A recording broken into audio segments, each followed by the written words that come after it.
Good evening, Rupak. Hi, sir. How are you? I'm Guru Prasad. You know me. Yeah, sir. I know him very well. In fact, we have invited Vapudva this time for our Kolkata meeting. Okay, okay. Hello, sir. How are you? Excuse me, doctor. We are live now. You can start the session.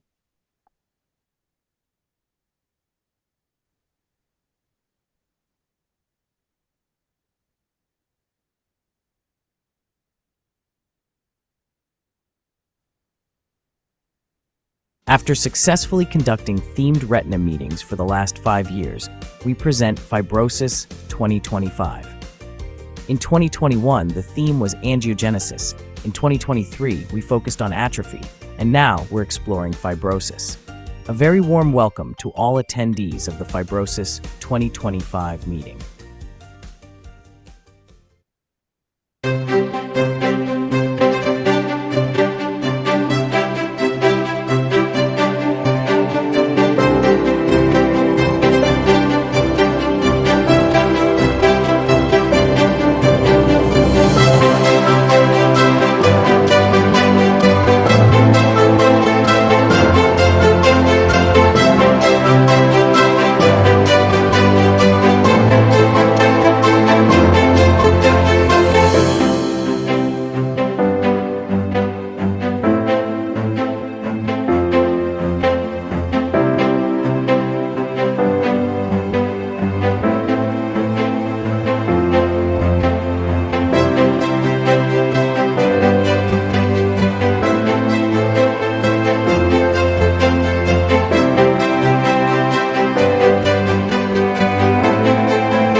Good evening, everybody. So welcome to the day 2 of Fibrosis 2025. Yesterday we had a good discussion. We had very nice talks on fibrosis in vascular diseases, mainly concentrating on diabetic retinopathy, inflammation, inflammatory diseases, uveitis, and uh, chronic central serous retinopathy.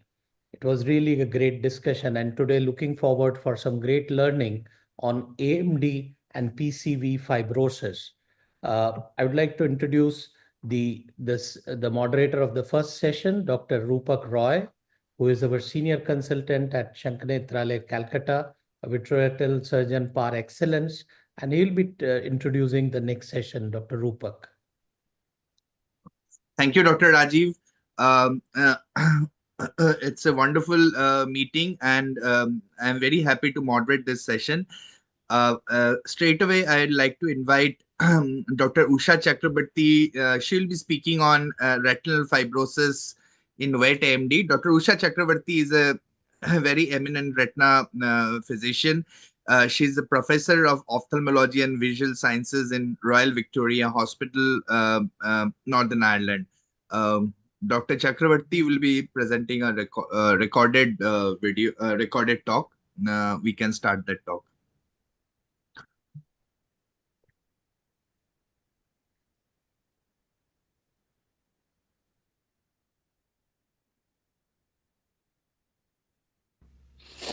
Thank you for asking me to speak at this meeting on Fibrosis 2025 in Sankara, Nethalaya. I'm glad to be here virtually. Here are my disclosures, none of which are relevant to the current presentation. The first thing to say is prior to the anti-VEGF era, macular scarring occurred frequently. And here's an example of an eye with severe macular fibrosis. And as you can see from the work that was done many years ago, that fibrosis had a major impact on visual function. After the introduction of anti-VEGF, things changed. And I'm going to show you two examples. Here we can see an eye that's been treated quite intensively with anti-VEGF, and yet there is scarring at 1 year. Here's another eye which has a similar degree of retinal hemorrhaging and exudation, and yet when treated intensively with anti-VEGF therapy, there's minimal scarring. So there's a lot of heterogeneity in the way in which scarring develops. And we know that not all eyes treated with anti-VEGF will in fact develop scarring, which can be seen on spectral domain OCT as hyperreflective material that persists. In the examples shown in the top left, there is hyperreflective material seen at baseline on spectral domain OCT and leakage, which is consistent with a type 1 membrane, that is one that is sub-RPE, and the hyperreflective materials seen at baseline disappears, leaving an almost intact outer retinal layers with just some subretinal fluid. In the example shown in the bottom left, you can see a type 2 lesion with subretinal neovascularization, and with treatment, the hyperreflective material reduces, indicating some elements are resolvable, and then by month 12 you see a residual pigment epithelial detachment, which with some hyperreflective material that is external to the RPE.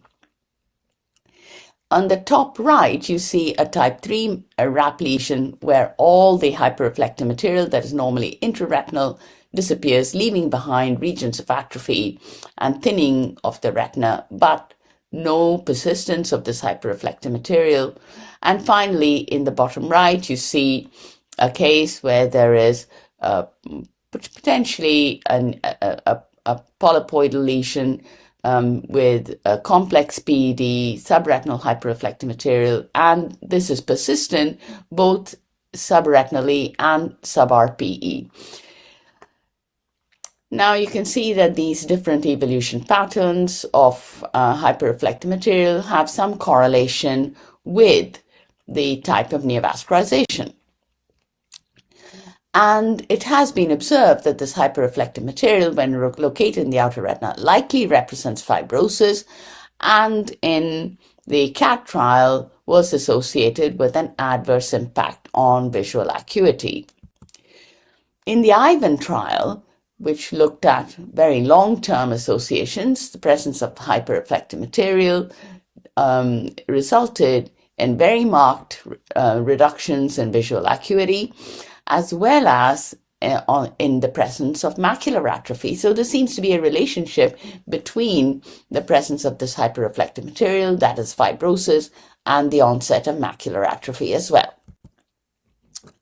Now, cross-tabulations of the presence of hyperreflective material and disorganization of the outer retinal layers showed that in eyes without hyperreflective material, the odds of having disorganization of the retinal outer layer is only fourfold, whereas when it's present, is increased nearly tenfold, particularly when it is subretinal.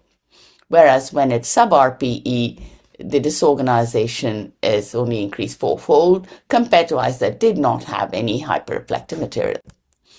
Now, there's also a functional impact. When we examined the amount of visual acuity at the final visit, that is at 7 years, again in the IVAN trial, it can be observed that when there is any hyperreflective material that's subretinal, visual acuity loss shown in the red line is very marked, whereas when it's sub-RPE, it's less marked, and when it is absent, there's still reduction of visual acuity, but over time, this reduction is much slower and occurs at to a much lesser extent. Similar findings were also observed when data were explored in the AVENUE trial, which was a treatment trial of ranibizumab versus faricimab. And you can see here that there were 4 patterns that were observed in terms of hyperreflective material. There was no hyperreflective material at baseline, so there was no further development of hyperreflective material either. Pattern 2, when it was present and resolved. Pattern 3, when it was persistent, but there was a remodeling of the boundary between this hyperreflective material and the neurosensory retina. Of course, we didn't call it retinal pigment epithelium because we did not have histological data, but it's suggestive that the RPE has grown over and covered this hyperreflective material, and a pattern 4 where the RPE was completely missing, i.e. this hyperreflective material persisted and was subretinal.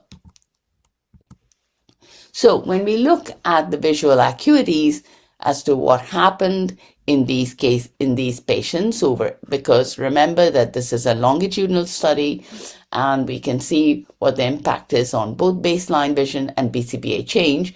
Well, baseline vision was always worse in eyes that had this persistent subretinal hyperreflective material without inner boundary remodeling. But when we examined the BCVA change, eyes that had persistent hyperreflective material but with complete remodeling had an improvement of around 4 letters from baseline, but those that never recovered this boundary had a worsening of around 6 letters. So the difference was 10 letters. This type of pattern 4 was also associated with more hypertransmission defects, that is intralesional atrophy, and there was both EZ disruption and ALM disruption. Now, an interesting factor has been observed in the meta-analysis that have been performed on data sets. Most of these data sets were small, came from routine care. There was a lot of heterogeneity in the reporting of both prevalent and incident fibrosis. Now, here I talk about fibrosis, not just hyperreflective material. So these were studies that were done in the post-anti-VEGF era and nicely summarized in the AJO by Chong et al. And you can see huge heterogeneity in both prevalent and incident fibrosis. Now, what might have been the reason? We undertook a limited review which was reported in Survey of Ophthalmology, and what we observed was that there was a huge variety of definitions that were used to define the presence of fibrosis.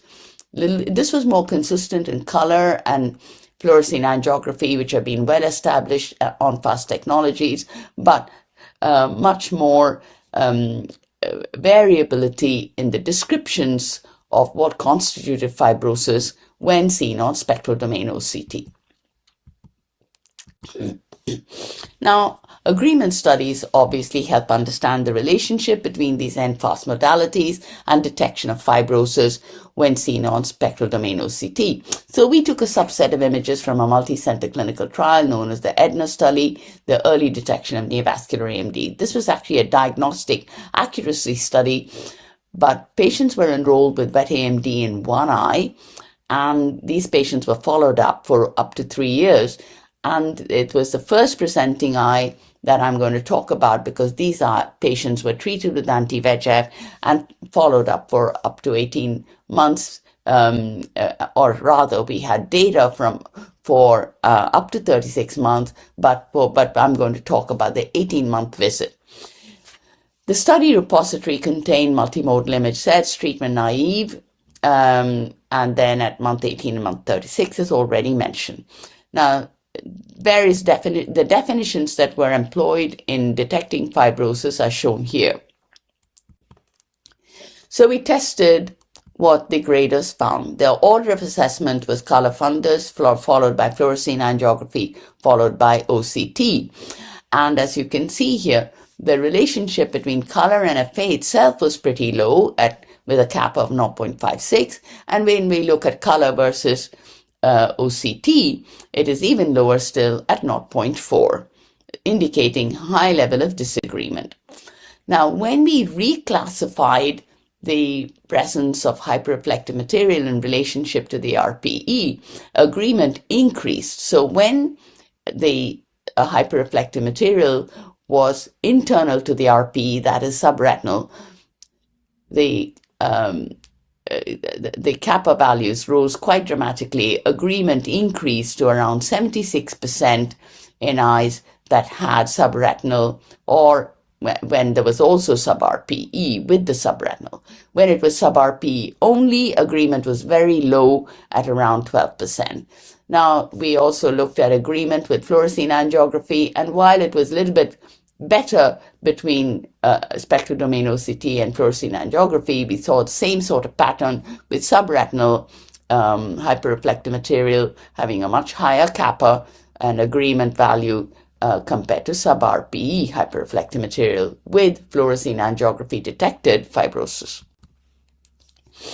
We also undertook a regression model including the visual acuity at the 18-month visit, and when we look at the scatter plot of observed BCVA versus the presence of hyperreflective material, you can see that there is a very clear-cut relationship. Hyperreflective material that's subretinal is associated with much lower visual acuity values, whereas shown in the red plots, and whereas when it's sub-RPE only, there is an impact, but this is not as obvious. So here are my take-home messages. Fibrosis occurs despite anti-VEGF treatment in wet AMD. There are differences in image capture and definitions that are used which result in heterogeneity of reporting of fibrosis. The agreement based on color and spectral domain OCT becomes strengthened if the hyperreflective material seen on SD-OCT is subretinal. And when the hyperreflective material is persistent, whether subretinal or sub-RPE, it can be considered as fibrosis and has an adverse impact on visual acuity, with a gradient from best to worst in BCVA from no hyperreflective material to sub-RPE to subretinal being the worst. In the absence of a remodeled inner boundary between persistent hyperreflective material and the neurosensory retina that suggests the presence of an intact RPE, macular atrophy is also more frequently observed. What is needed now? We need an improved understanding on how fibrosis in neovascular AMD is detected and reported. We need additional measures to align the discord between imaging modalities through consensus studies, and we need to develop recommendations and protocols for the use of multimodal imaging to improve the detection of fibrosis and to estimate its severity, particularly since there are new drugs that are being developed to prevent fibrosis, which is clearly an unmet need in anti-VEGF treated neovascular AMD. I want to thank you for your attention, and I would like to acknowledge the data that has come from many sources, and of course, please email me if you have any questions on this presentation, and I'm sorry not to be present online to address your questions. Thank you very much.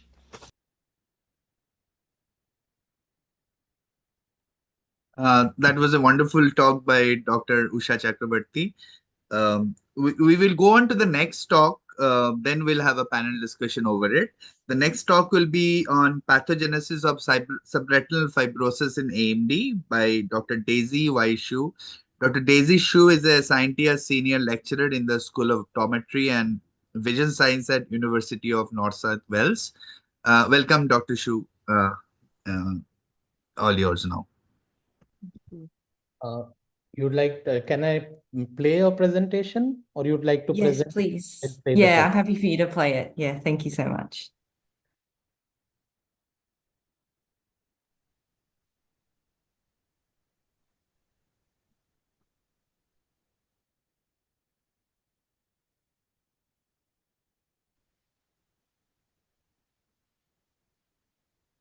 Good evening, everyone.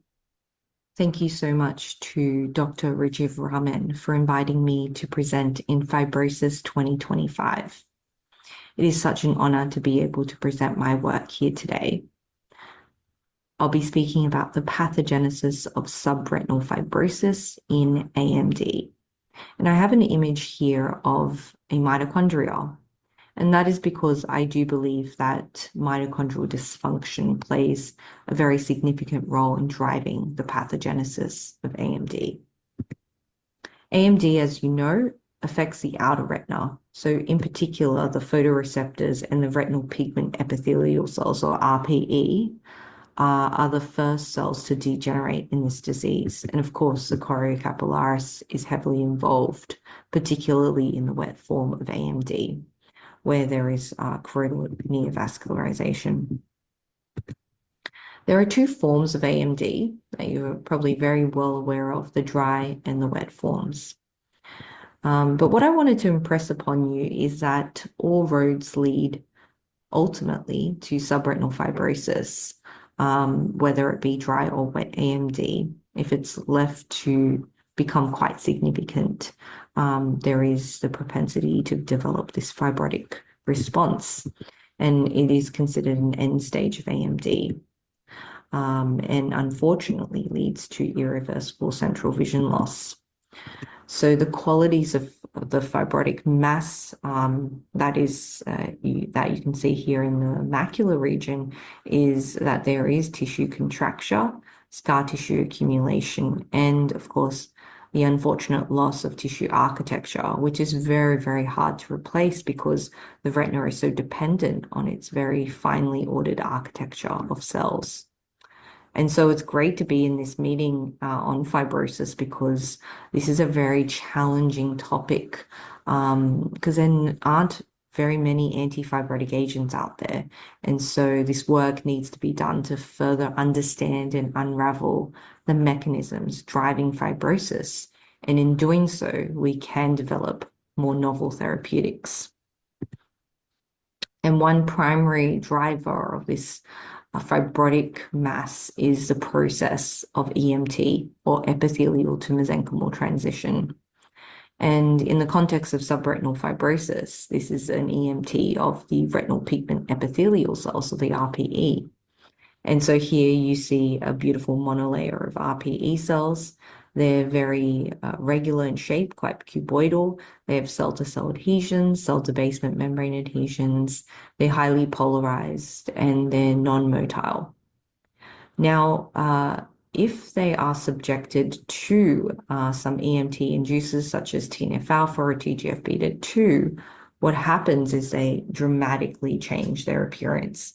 They become spindle-shaped and take on this myofibroblastic type of shape. And these are the mesenchymal cells.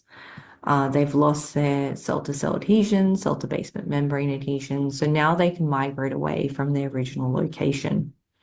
They also have a contractile ability, and they also participate in extracellular matrix remodeling and also secrete their own extracellular matrix proteins. And in doing so, they create this very dense fibrotic mass. There are many processes that drive AMD, from inflammation to hypoxia, oxidative stress, angiogenesis, and fibrosis. And all these occur at different stages of AMD. But what's central to all these processes is the concept of mitochondrial metabolic dysfunction. And of course, in the disease of aging, where age is certainly a risk factor for age-related macular degeneration, we know that mitochondrial metabolic function decline with age. This was a really good target to explore how aging can be driven by this mitochondrial metabolic dysfunction. And the two metabolic pathways that I particularly study are OXPHOS and glycolysis. And in OXPHOS, that requires really healthy and happy mitochondria. And glycolysis, on the other hand, occurs in the cytoplasm, so it doesn't require mitochondria to occur. But there is definitely differences in their energy production. You can see here that OXPHOS generates a lot more ATP, 36, compared to 2 ATP per mole of glucose for glycolysis. Of course, OXPHOS is very dependent upon oxygen to occur, whereas glycolysis doesn't require this. And RPE cells are very metabolically active cells. They play a very significant role with many, many functions to support the retina and particularly the photoreceptors. And so they're very dependent on mitochondrial oxphos to ensure that they are able to fulfill these functions. And here is some RPE cells. These are an ARP19 cell line. You can see here that TGF-beta induces an elongation of these highly regular cells in the control state, and so indicative of an EMT. And they also upregulate vimentin, which is a classic EMT marker. You can see that vimentin in green is highly upregulated with TGF-beta. Now, what's really exciting for us is that when TGF-beta induces this EMT, it also is accompanied by a reduction in PGC1 alpha. Now, why that's exciting for us is that PGC1 alpha is a crucial and master regulator of mitochondrial health and function. So it was exciting to see that TGF-beta repressed this critical mitochondrial marker, PGC1 alpha. And of course, that was associated, excitingly, with some mitochondrial morphological dysfunction as well. So in the control state here, if we zoom in, you can see that's highly regular filamentous mitochondrial network morphology. But with TGF-beta, you can see that it's quite fragmented. And so it's certainly disrupting mitochondrial morphology. And of course, then we were curious if functional dysfunction was occurring. So if there was any bioenergetic profile disruption with TGF-beta. So we did that by turning to the seahorse. And here you can see that there's time in minutes. This is a real-time assay. And OCAR on the y-axis, which is oxygen consumption rate. And these are the different measures we can pull out of the mito stress test on the seahorse after adding various mitochondrial toxins. And on the mito stress test, with red being TGF-beta, you can see basal respiration wasn't disrupted. However, very excitingly, maximal respiration was reduced. So the cells were not different in their basal respiration with TGF-beta, but when they were challenged with an uncoupling agent such as FCCP, the cells were not able to reach a high maximal respiration compared to the control state. And that was statistically significant. And what was really fascinating to us was that glycolysis, which is measured by ECA, extracellular acidification rate, that was actually increased with TGF-beta in terms of its capacity and reserve. So whilst TGF-beta was suppressing maximal respiration of mitochondria, it was pushing the cells towards a more glycolytic metabolic phenotype, which was really fascinating of this metabolic rewiring that was occurring. Another question we wanted to ask was, what about TNF-alpha? Well, TNF-alpha also induces EMT, so we were thinking maybe there would be very similar metabolic profiles. But what's different about TNF-alpha versus TGF-beta is that TNF-alpha is very pro-inflammatory. So we were curious as to see how that would impact on metabolism. And these are human primary RPE cells in the control state, and this is TNF-alpha. You can see the cells are now elongated compared to its beautiful cobblestone-like morphology in the control. And of course, IL-6 secretion is through the roof with TNF-alpha. You can see it's 15,000-fold increased with TNF-alpha, suggesting it's very pro-inflammatory. And of course, there were, this was further confirmed on qPCR, and IL-6, IL-8, and MCP-1 were all increased with TNF-alpha. And we were very happy to see that PGC1 alpha levels were suppressed with TNF-alpha. So that was in alignment with our TGF-beta findings, which also showed that PGC1 alpha levels were suppressed. And so indicating that relationship between mitochondrial dysfunction and EMT. But what was surprising to us was that unlike TGF-beta, which suppressed maximal respiration of mitochondria, TNF-alpha actually increased basal respiration and increased maximal respiration. So it was, and we also showed that there was an increase in ATP production as well with TNF-alpha. So here we can see that despite TGF-beta and TNF-alpha both inducing EMT, they do so via different metabolic pathways. TGF-beta increasing glycolysis, suppressing OXPHOS, and TNF-alpha doing the opposite. And that could be in part due to that propensity for TNF-alpha to mount an inflammatory response. And that may require more energy to be able to mount that inflammatory response, and hence the high dependence on OXPHOS potentially. Now, knowing this knowledge, are we able to then take that and turn that into something that's druggable, something that we can use to develop a therapeutic for patients? And so, of course, if PGC1 alpha levels are suppressed in EMT, what if we use an activator of PGC1 alpha, such as ZLN005?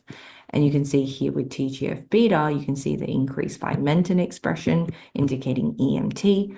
However, with ZLN and TGF-beta, these the Vimentin levels are significantly suppressed, and ZLN itself doesn't induce any EMT.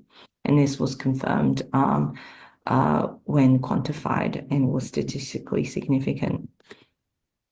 Another drug that we studied in our lab is dimethyl fumarate.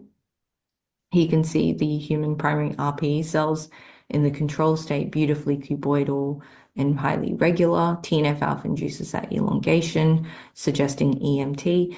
And with dimethyl fumarate and TNF-alpha together, we're back to the control state and highly regular and cuboidal.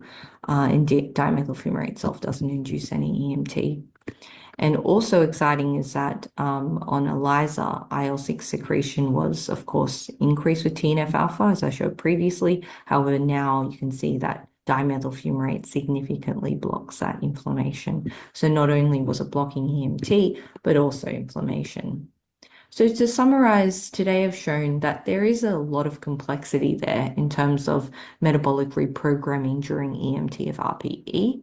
Despite both TGF-beta and TNF-alpha suppressing PGC1 alpha levels, they do so via very distinct metabolomic profiles.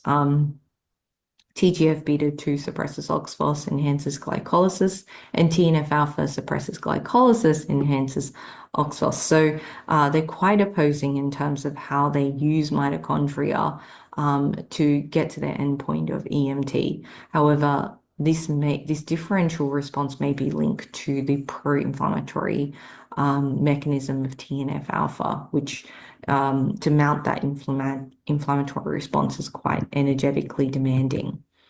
Metabolic targeting of drugs could be a really promising avenue for AMD. ZLN005, a PGC1 alpha activator, is able to block EMT, and similarly, dimethyl fumarate blocks EMT and inflammation. So these could serve as very promising treatments for subretinal fibrosis. And finally, I would like to acknowledge the wonderful members of my lab, my funding agencies, and various collaborators. And thank you very much for listening.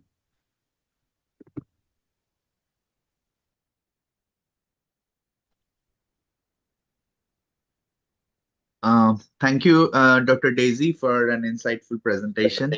I would like to introduce the panel now. We have very eminent panelist, Dr. Guruprasad Ayachit, a very senior retina specialist, and Dr. Angya Karni. So I will start with Dr. Guruprasad. Dr. Usha Chakravarti really has talked about the dilemma in imaging of fibrosis, because there is a lot of non-uniformity in imaging definitions of fibrosis.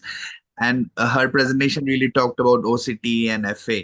But nowadays, we have access to other imaging modalities like infrared reflectance and multicolor imaging, which can really characterize this fibrotic areas or areas of fibrosis much better. So in a clinical setting, because you are a clinician, how do you assess your patients with fibrosis, and how do you follow up on the imaging part?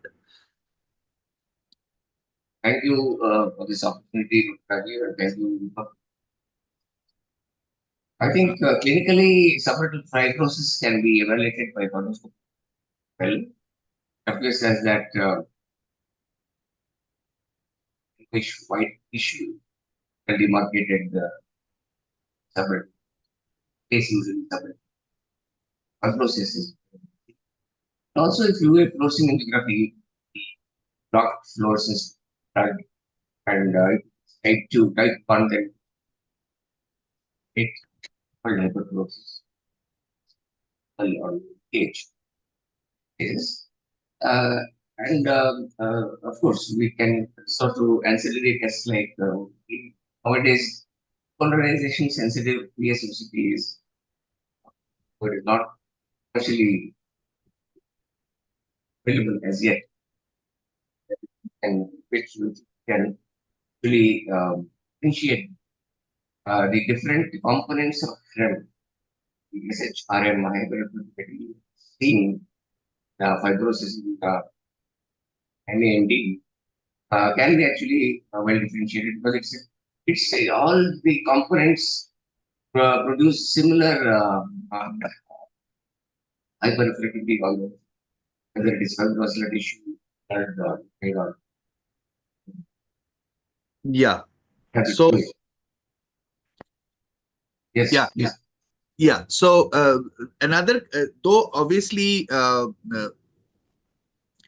just from a color fundus evaluation, sometimes it is not really possible to judge the entire extent of the fibrotic lesion. And there are nowadays, as you are using more and more OCTA, there are some OCTA correlates of fibrosis, like dead tree trunk or pruning of the trees. Do you really look into those parameters in your practice when you assess a Absolutely. patient with fibrosis and decide on the treatment? We look more into the type of network, whether it is open-ended or like a Yeah, type of I have. closed loop, open loop and closed loop or something with some idea about activity network is a biomarker for activity. Yeah, thanks a lot. I already have in chat box question for Dr. Daisy. How does both increased and decreased OXPHOS lead to EMT? I think Dr. Daisy can take that question. Yeah, thank you very much. And thank you for the question. This is a fantastic question because it is a little bit, I guess, contradictory, isn't it? With the different roads that lead to fibrosis by two cytokines that do different tasks. So targeting mitochondria, surprisingly, is very complex.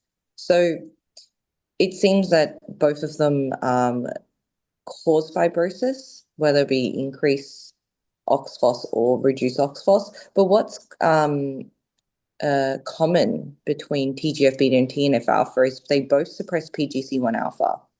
So that's quite fascinating there.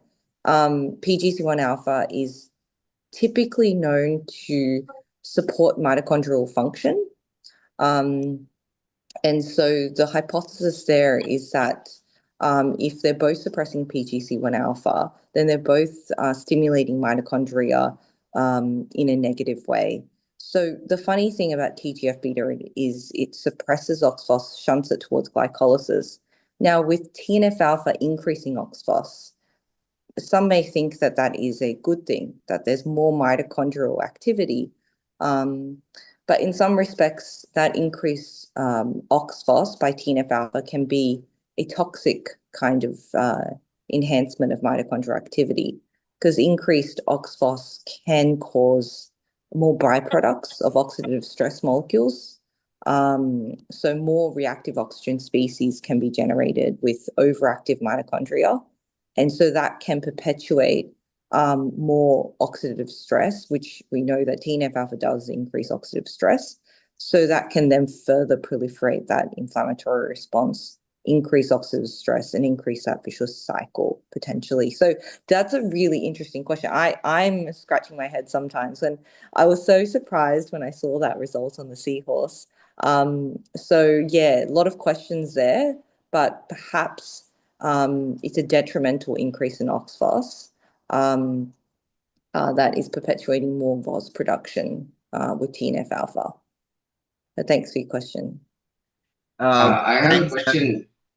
Can I ask you a question, Dr. Rupa? Yes, sir. Please go ahead. Yeah, the thing is, it's actually the question to Dr. Usha Chakraborty. I think not there.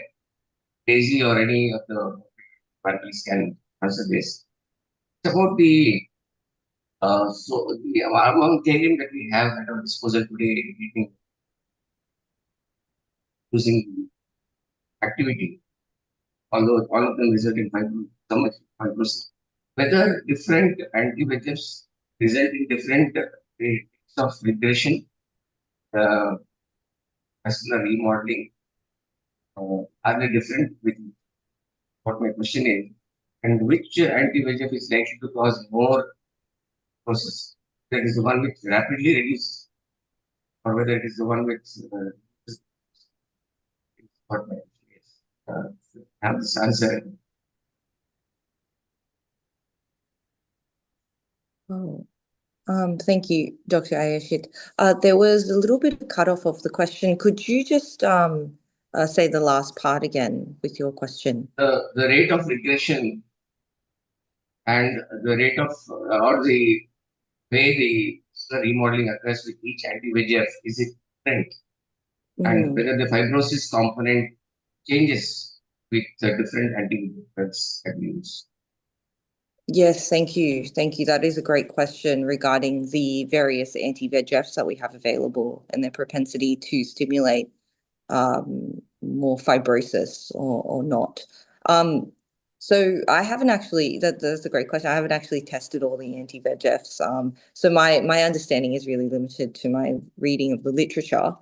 And from my understanding, I do believe that there is a relationship, somewhat of an inverse relationship between kind of soaking up that VEGF with the anti-VEGF agents and pushing the cells towards a new pathway, towards a more fibrotic response. And I think it kind of leans on some of the work that we heard about yesterday, where there is that angiofibrotic switch, and some anti-VEGFs could be more, could actually be generate that response more rapidly. I'm not sure exactly which one would be more prone. I believe that Eylea, because it tackles more than just VEGF, it could actually be more beneficial potentially, but I'm unclear on that. I would have to actually look more deeply. I'm wondering if other researchers or panelists have any comments from their clinical There was this observations. Avenue study Correct. which So, Dr. Usha mentioned. Avenue study, did it come out with any answers? I think I will bring Dr. Angya Karni here, ma'am. So the question is, does the anti-VEGFs have any role in the regression patterns and the fibrotic response? Do you have? I'd love to get your opinion on this because you have done a lot of work on anti-VEGFs. Regarding anti-VEGF, some of the molecules that we have tried had an anti-angiogenic effect, I would say. In preclinical models of where, like Madam Daisy, we had exposed the RP cells, the RP19 cells, to TGF-beta and TNF-alpha, where we had shown VEGF levels are increasing. And when we expose this media to the endothelial cells, it was forming angiogenic patterns in matricial assay as well. So we know clearly that there is VEGF elaboration in a condition where we expose them to TGF-beta as well. So when we tried using agents instead of looking at mitochondrial level, we tried to inhibit at the level of TGF-beta receptor. So the molecule that we tried was a polyphenol.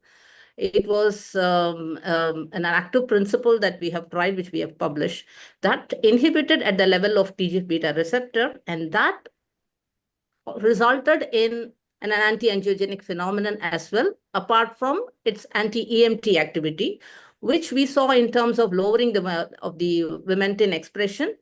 And the downstream signaling was examined when we could show that SMART phosphorylation, that is canonical and non-canonical pathways, were evaluated, and we could see that SMART phosphorylation signaling downstream of TGF-beta receptor is now disrupted. With that disruption, we could see both the phenomenon of anti-angiogenesis as well as anti-AMT activity. That was our observation in our in vitro studies, which we have published, and I would like to share on that.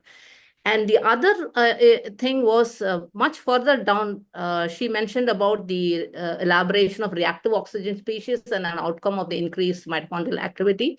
So we also tried using, to evaluate under TGF-beta exposed conditions, what happens to oxidative stress phenomenon. And we used N-acetylcysteine as a known antioxidant to see what happens. And we did find that there was downregulation of these EMT factors.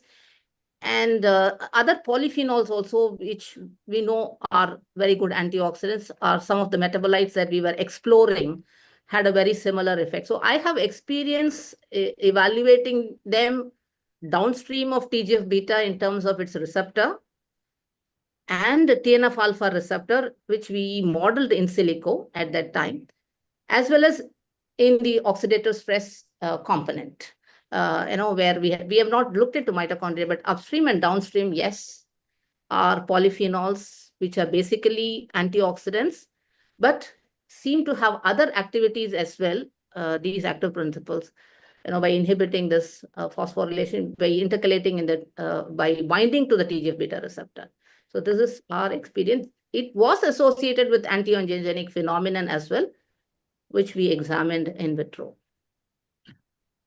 Yeah, so we have we will take one last question for this session. We have a question I from just have one question to yeah, madam, please. With this imbalance of glycolysis and mitochondrial oxidative phosphorylation, one TGF-beta showing a different one and TNF-alpha. And when we know that both TGF-beta and TNF-alpha both are increased, in terms of inflammation that we have seen.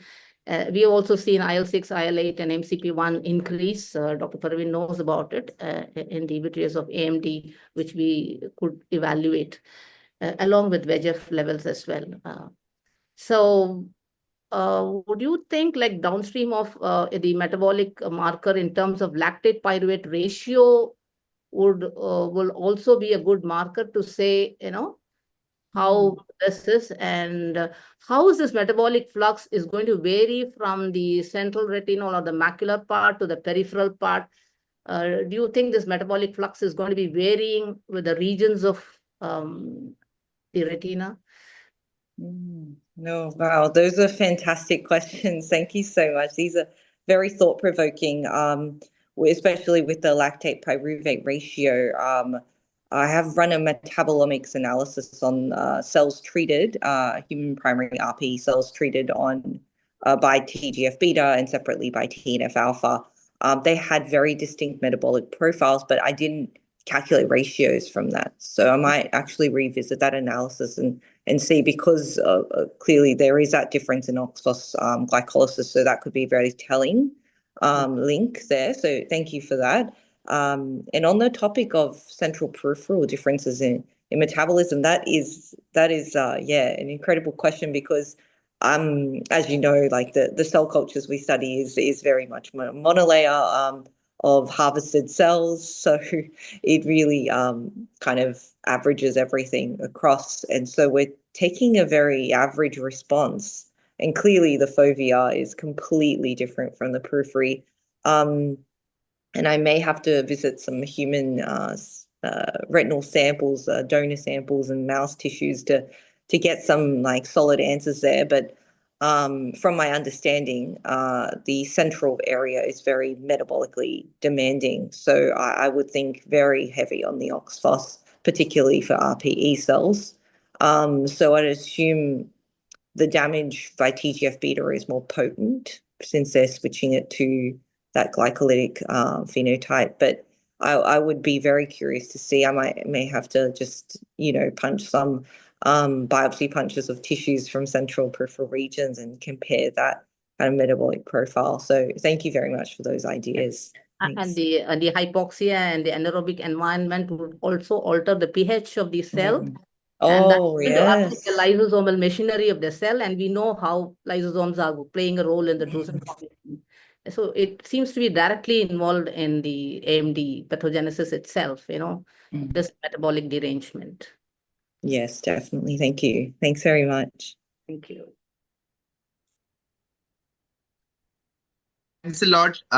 We will now move on to the next session. I have a request for Dr. Daisy. There are some wonderful questions in the Q&A box.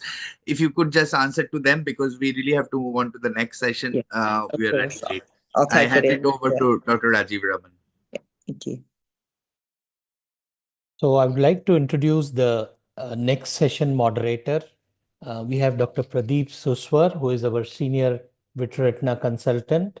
And he will be taking care of the next session, which is mainly on some fluids, cysts in retinal, in AMD and relation to fibrosis. Dr. Pradeep, please. Thank you. Thank you, Rajiv. Good evening, everyone who are listening here.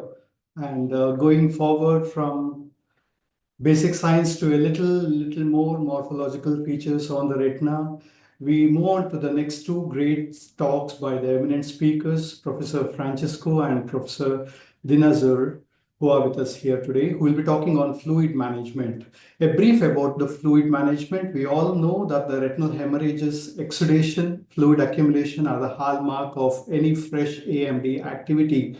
Of them, what we are going to listen today from the researchers are mainly on the fluid accumulation in the retina and its role on fibrosis. Compartmentalization of the fluids into intraretinal cyst, subretinal fluid, PED is an important consideration for two reasons. One, as a clinician, to monitor the treatment strategy to stop or continue the anti-VEGFs. Second, equally important reason is for the employment of AI-based approach for characterizing these fluid quantitatively for research activity. Whether we need to dry up the SRF completely with the treatment or we need to retain some minimally retained fluid, and how important is to discriminate the active cyst from the degenerative cyst is what we are going to listen in next 40 minutes from the speakers. We have our first speaker, Dr. Francesco Bandello. He's a professor and chairman of Department of Ophthalmology, University Vita Salute, San Raffaele Hospital from Milan, Italy. He has been serving as a board member of Commission of Prevention of Blindness and Low Vision in Italian Ministry of Health. He is past president of EURETINA and president of Academia Ophthalmologia Europea. He has authored several books and of more than 900 articles with him, and he has been with many honors and prestigious awards from various platforms in retina. His CV list actually goes on, and without wasting precious time listening to him, we look forward to hear Dr. Francesco Bandello's talk. He'll be speaking on characterization of intraretinal cyst versus degenerative pseudocyst in neovascular AMD.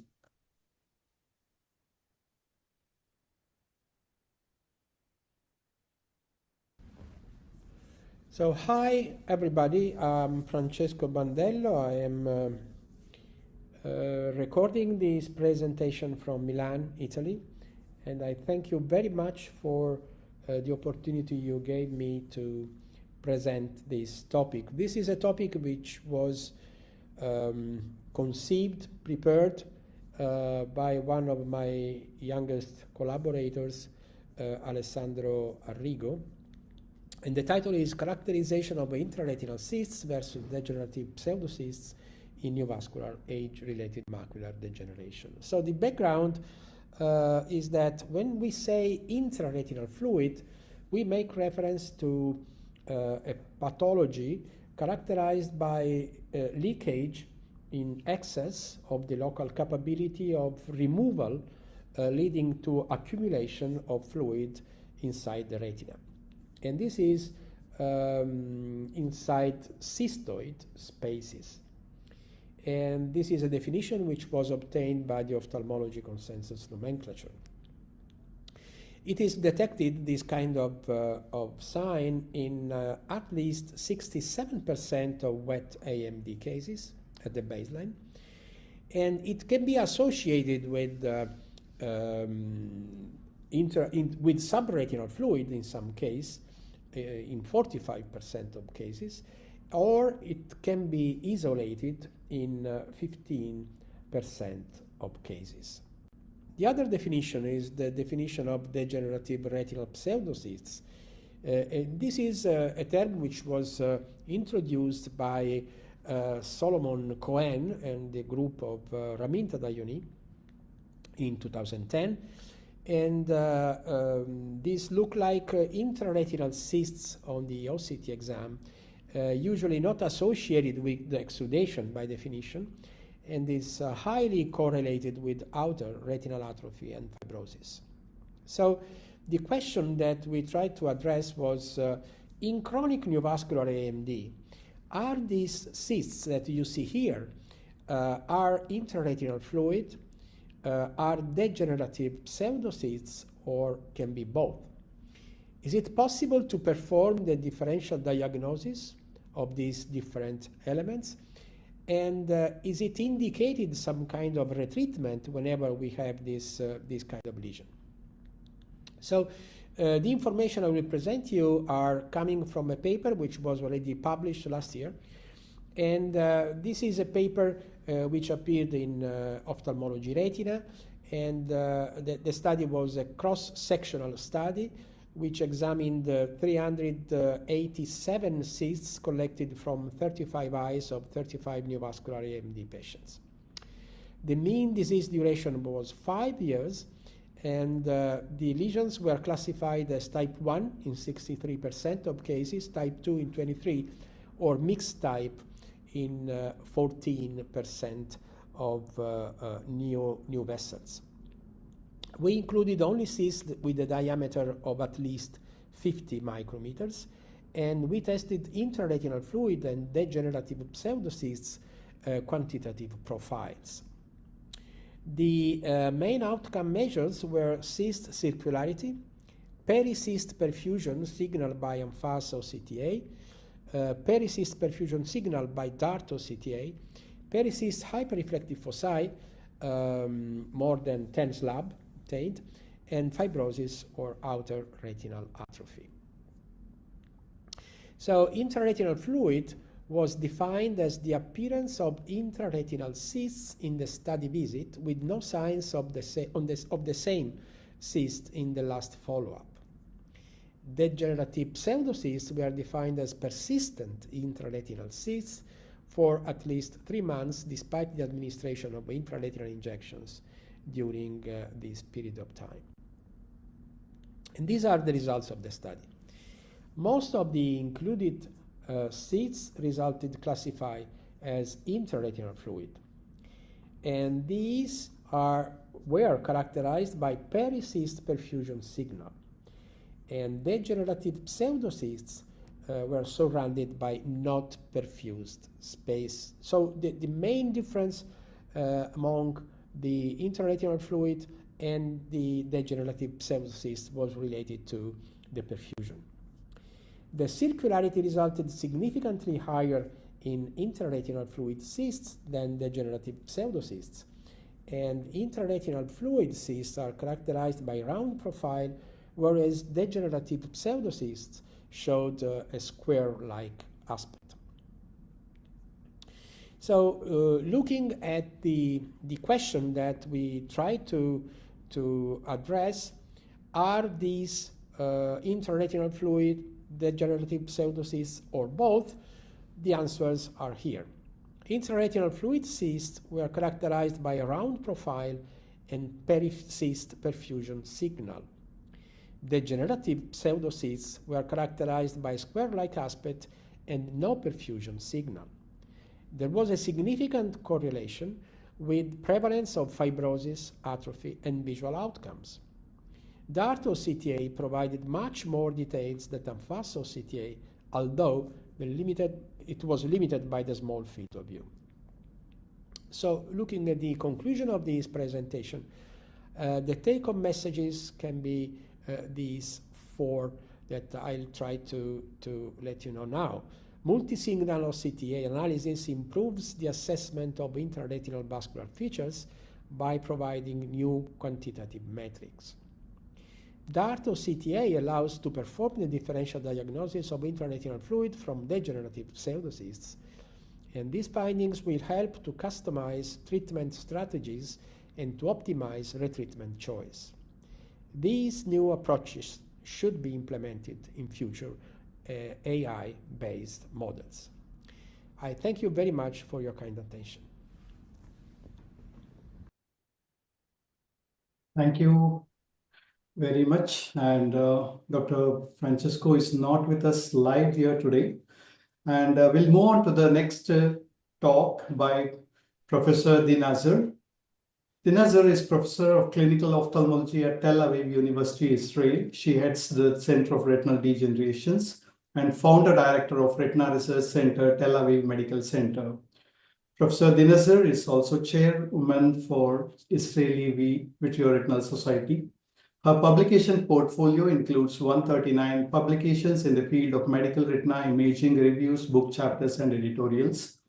She was honored with Science Award from Tel Aviv University and lately secured an academic physician scientific role. Her main field of interest is in imaging, retinal vascular disease, and hereditary retinal diseases. Professor Dinazar is with us today live here with the talk and her discussion. She'll be talking on retinal fluid location and its relation to atrophy and fibrosis in wet AMD. Over to you, ma'am.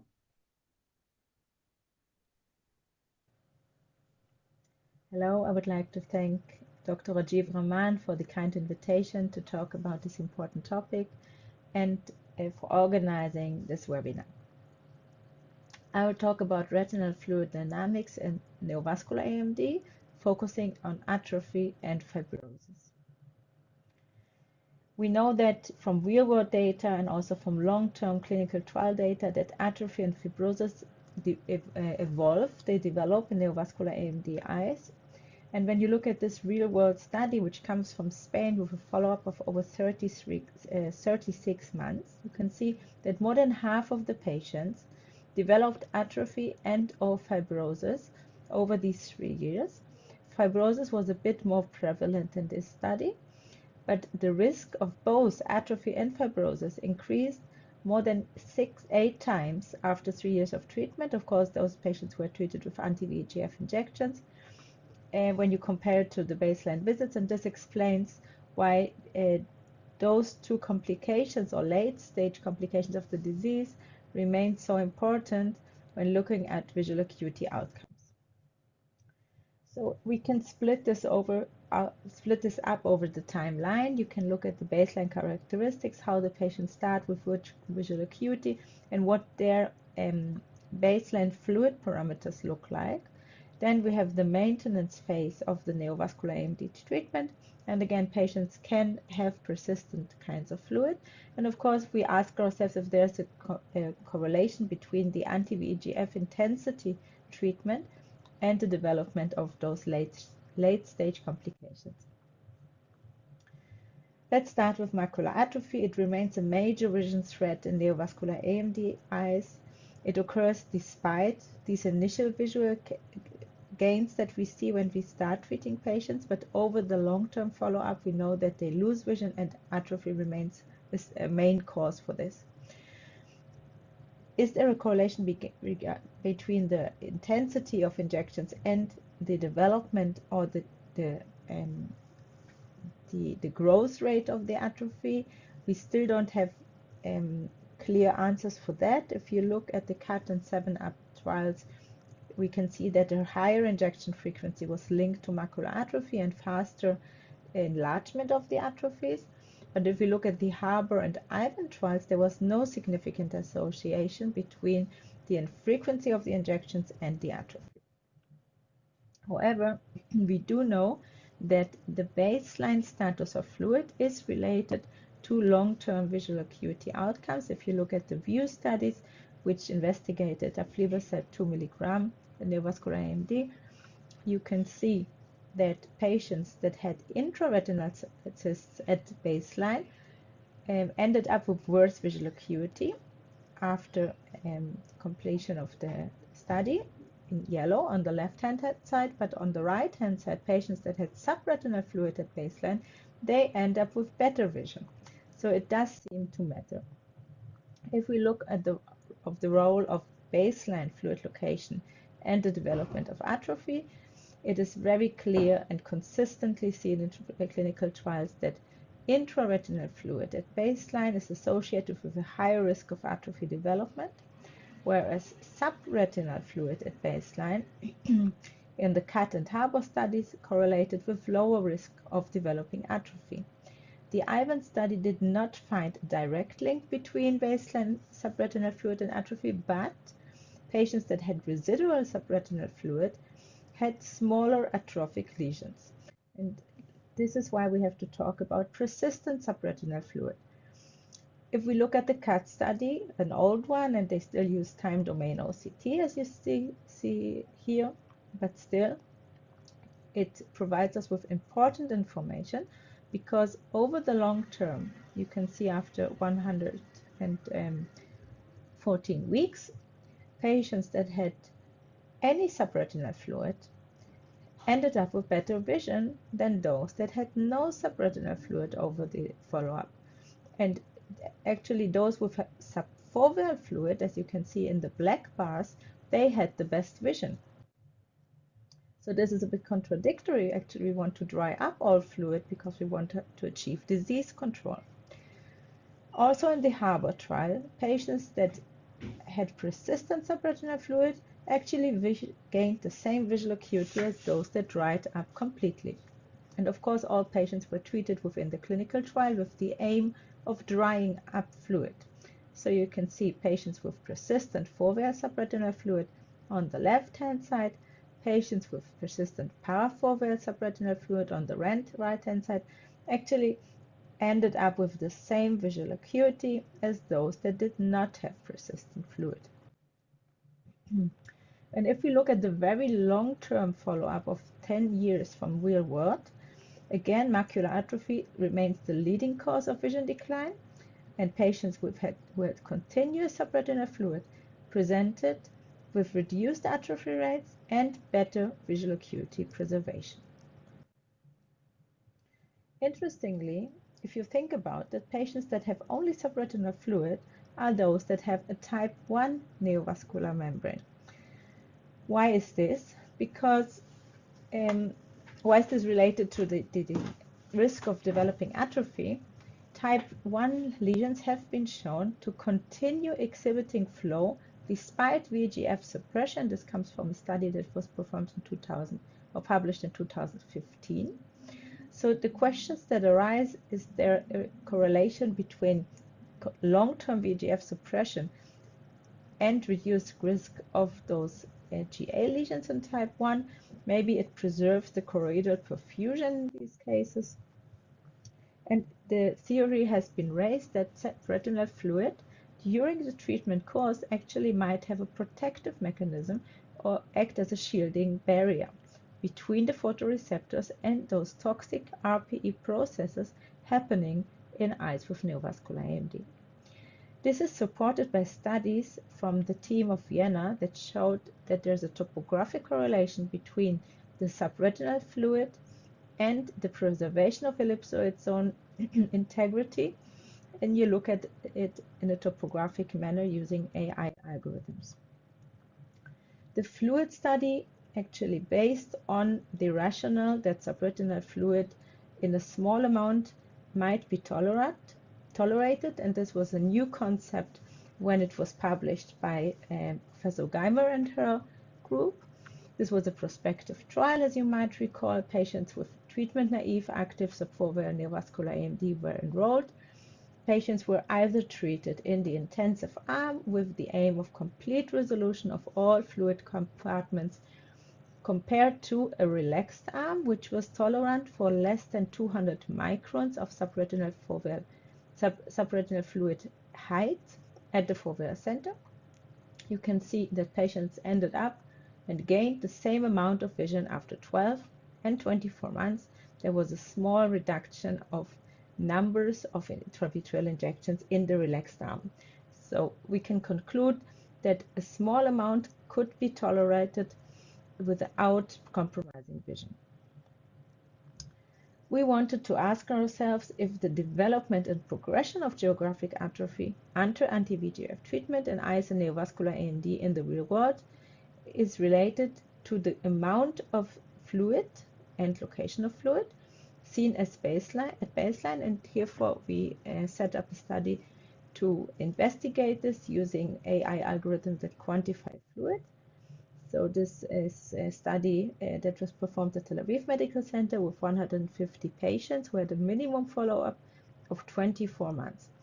All OCT volume scans were analyzed using the Nethalaya NOAA OCT analyzer, and we measured the geographic atrophy lesions using near-infrared images. This was supported by OCT cross-sectional images, and we measured those in millimeter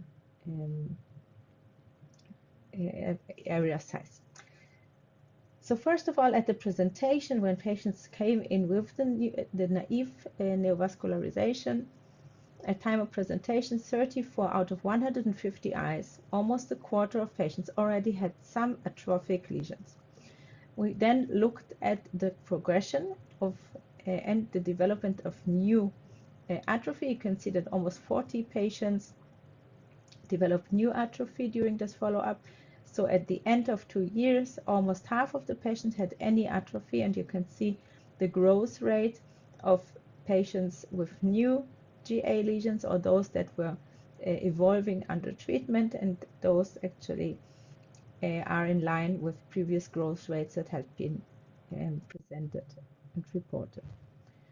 We then looked at the prognostic factors, so which of those factors measured were related with the progression of the GA, and we found that the only one that remained significantly statistical correlated were the configuration of the lesions. So only multifocal GA lesions were significantly associated with growth.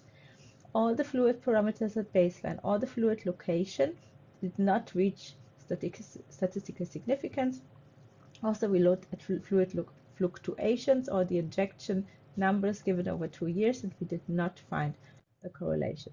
However, data from the FRB registry, a large study over 5 years, found that over 5 years, patients that had mostly only subretinal fluid had the lowest rate of developing atrophy compared to eyes with intraretinal fluid. And type 3 lesions had a significantly higher risk of developing macular atrophy, and this is in line with other studies. So, concluding their study, subretinal fluid seems to have a protective effect against macular atrophy over these 5 years. Looking at fibrosis, it was significantly different, as they found that extraretinal fibrosis was mostly found in eyes that had mostly intraretinal fluid. So this again confirms that intraretinal fluid is a bad prognostic marker for both atrophy and fibrosis in those eyes. A new approach uses the ellipsoid zone loss, as you can measure it also with AI algorithms now from RetinsSight. And patients were followed up over 3 years. Again, you can see a significant amount of patients, about a third, developed atrophy and or fibrosis. Over time, the EZ loss was on the rise. The EZ thickness was getting smaller and smaller, and most patients dried up under treatment. Now, if we look at the correlation between the fluid and the ellipsoid zone loss, you can see that intraretinal fluid and PED both had different behavior. If there were high fluid volumes, patients had more ellipsoid zone loss than when they had low fluid volumes. But if you look at the SRF graph, you can see that there was no statistically significant association between the EZ thinning or the EZ loss in the foveal area with a high or a low amount of subretinal fluid. And coming back to the study from Spain, I will talk you through the slide, which is a bit busy. First of all, of course, as expected, patients that had no atrophy or no fibrosis in the left upper graph had better visual acuity after 3 years. Then looking at the second top graph, you can see that patients that had subretinal fluid only or were dry at each visit presented with better visual acuity after 36 months. Now looking at the correlation with atrophy and fibrosis at the lower graphs, you can see that subretinal fluid or dry eyes had a significant smaller chance of developing atrophy, and if you had intraretinal fluid, you had a significantly higher chance to developing fibrosis. So in conclusion, atrophy and subretinal fibrosis remain the main causes for poor visual acuity outcomes in neovascular AMD eyes. Our current treatment targets, we have to remember, they only target the anti-angiogenic pathway. We do not target the fibrotic processes happening in the eye that are not related to VEGF at the moment. Managing neovascular AMD, of course, we have to aim disease stability. We want to dry the macula because we want to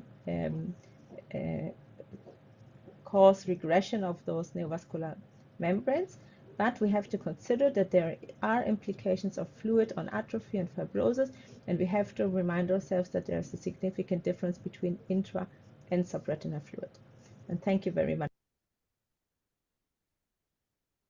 Thank you, Professor Dina. It was a wonderful information and very well talked about. We have a very dynamic two panelists with us here for this session, Dr. Manoj Suman and Dr. Jai Prakash. Dr. Manoj Suman is Senior Vitreoretinal Surgeon and a medical retina specialist of more than 25 years of expertise. He is now practicing in Chaitanya Eye Hospital and Research Center, Trivandrum, Kerala.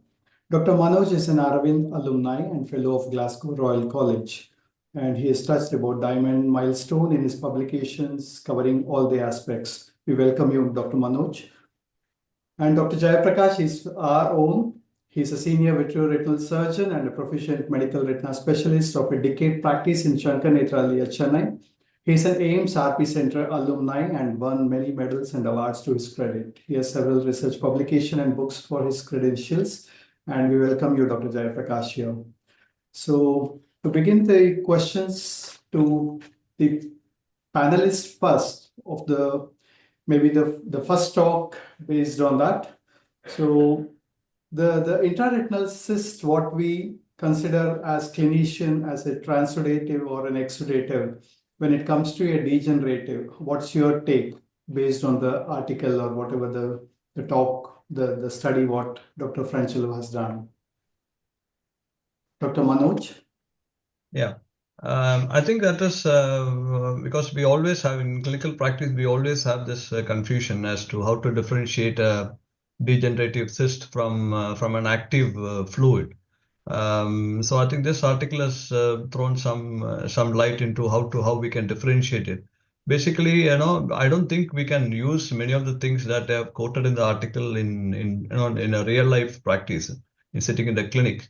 But maybe it is from a research point of view, it has helped us to understand that you could make a difference when you incorporate octa and or modifying the octa, that is what they called it, by and trying to differentiate these two cysts. Also, they looked at hyperreflective foci, and that also helped us to you can use that criteria to differentiate. But the bigger question that I had in my mind is because when we look at when you look at the initial criteria, they said that you would call a cyst a degenerative when it persists after 3 months of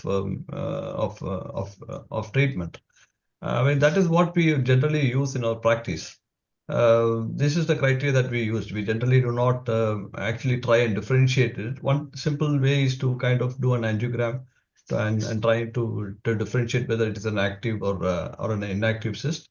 Also, I think that some of these, the level of the cyst I was always curious because at times we think that the level of these cysts are sometimes in the inner retina, and how do we actually attribute the presence of these intraretinal fluid to atrophy or fibrosis by itself? Because one of the implications of the paper is that there is a strong association with atrophy and fibrosis.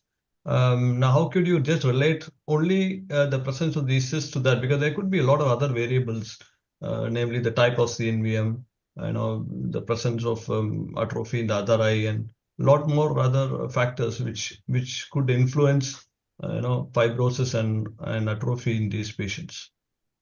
So I think the end of it still is confusing to differentiate these. But yes, they have given us some clues. They have used some arbitrary criteria, like how the area of on the octa, looking at the vessels. They have used twice this the size area to identify the vessels. Why? How can you choose that arbitrary point? Is one thing. And regarding the hyperreflective 4K, also they've given us a number, and how can you just just look at that particular number? It could be more or less. So these are things that I had in my mind when I looked at that paper. That's the same curious questions I had, and the same questions for the Dr. Jayaprakash. How do you see this clinically of the intraretinal hyperreflective foci around the cyst, which they call it as an active, and devoid of all those HR reflective foci is suggestive of degenerative? Have you come across clinically, and have you seen these images on image J if you have transposed to? Dr. Jayaprakash? Yes, sir. So, yeah. So, these maybe in activity, so we have to look for them on the OCT.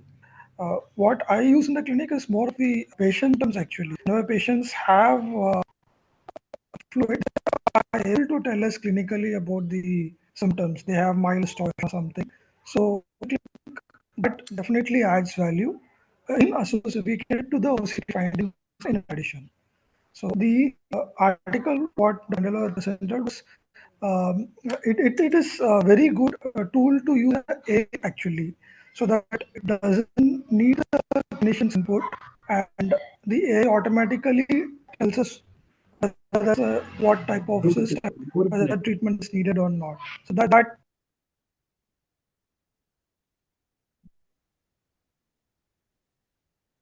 I think there's a little technical glitches. The connectivity is poor.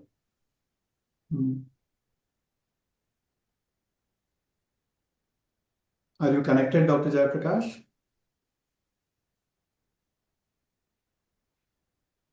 In the meantime, can we move on to the next question to Dr. Dinasur? And the extension of the same intraretinal cyst, where they have noted that the intraretinal cyst is more towards the fibrosis and atrophy, lesser chances than the pseudocyst. Anything from your take? So when we have that intraretinal cysts are more predictive of atrophy than pseudocysts. Yes. Okay. I think it's related to an ongoing activity of the neovascular membrane, because if you have real fluid, it means that the lesion is still active. And then, as all those studies have shown, we can see that the chances of developing atrophy are higher if you have persistent intraretinal fluid. On the other hand, if you have pseudocysts, it's probably due to some structural damage which has already occurred. So as we can see, outer retinal tubulations or degenerative spaces within the retina. And then maybe the lesion itself is not that active anymore, but the damage has already occurred. And you have reached some final stage of the disease, actually. So probably the vision will be already quite compromised in those cases. One of the very interesting take home from your study was the toleration of subretinal fluid, which you wanted to emphasize. So have you seen this clinically as well? I do actually. I think, first of all, what we have to emphasize also when talking to maybe colleagues that are not retina specialists, but general ophthalmologists treating retina, the aim always has to be to achieve disease control, which should be drying the macula. So we don't want to liberately leave fluid. But if we give the maximal treatment and you have treated monthly with the correct drug and the fluid, the subretinal fluid is not moving, that would be a case where we can say that we can tolerate it. And as it is not further decreasing, it's probably not causing any damage or not really showing or indicating on activity of the lesion. Even if you perform fluorescein angiography, which we do less and less, but if we would, in those cases, we would probably see that the lesion is not leaking. And that could, further enforce us to be a bit tolerable of those small amounts of subretinal fluid. But I'll be glad to hear your ideas, how you manage those. Dr. Manoj, out of the three fluids of either the PED or SRF or IRF, which one you consider very serious or scary or consider is active? No, as if you look at the data, it appears that intraretinal fluid is the most scariest of the lot.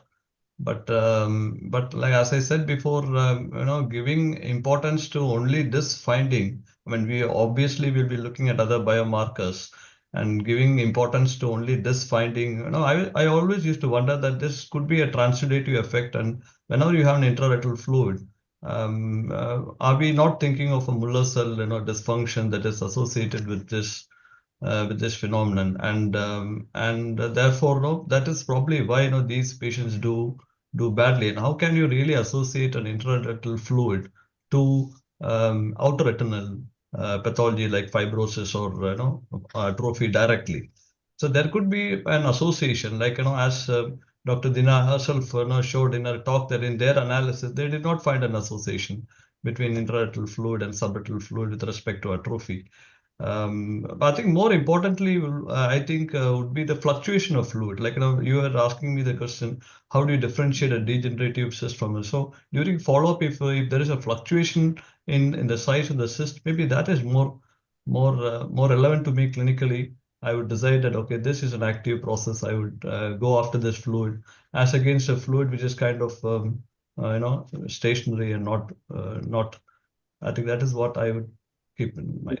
I agree with you, because the article in the conclusion almost says that it is mainly based for the AI based qualitative assessment of the fluid, rather than, because it monitors uniformly than manual monitoring. Manual monitoring may have a bias, so it is more for AI based employment than the quantitative assessment.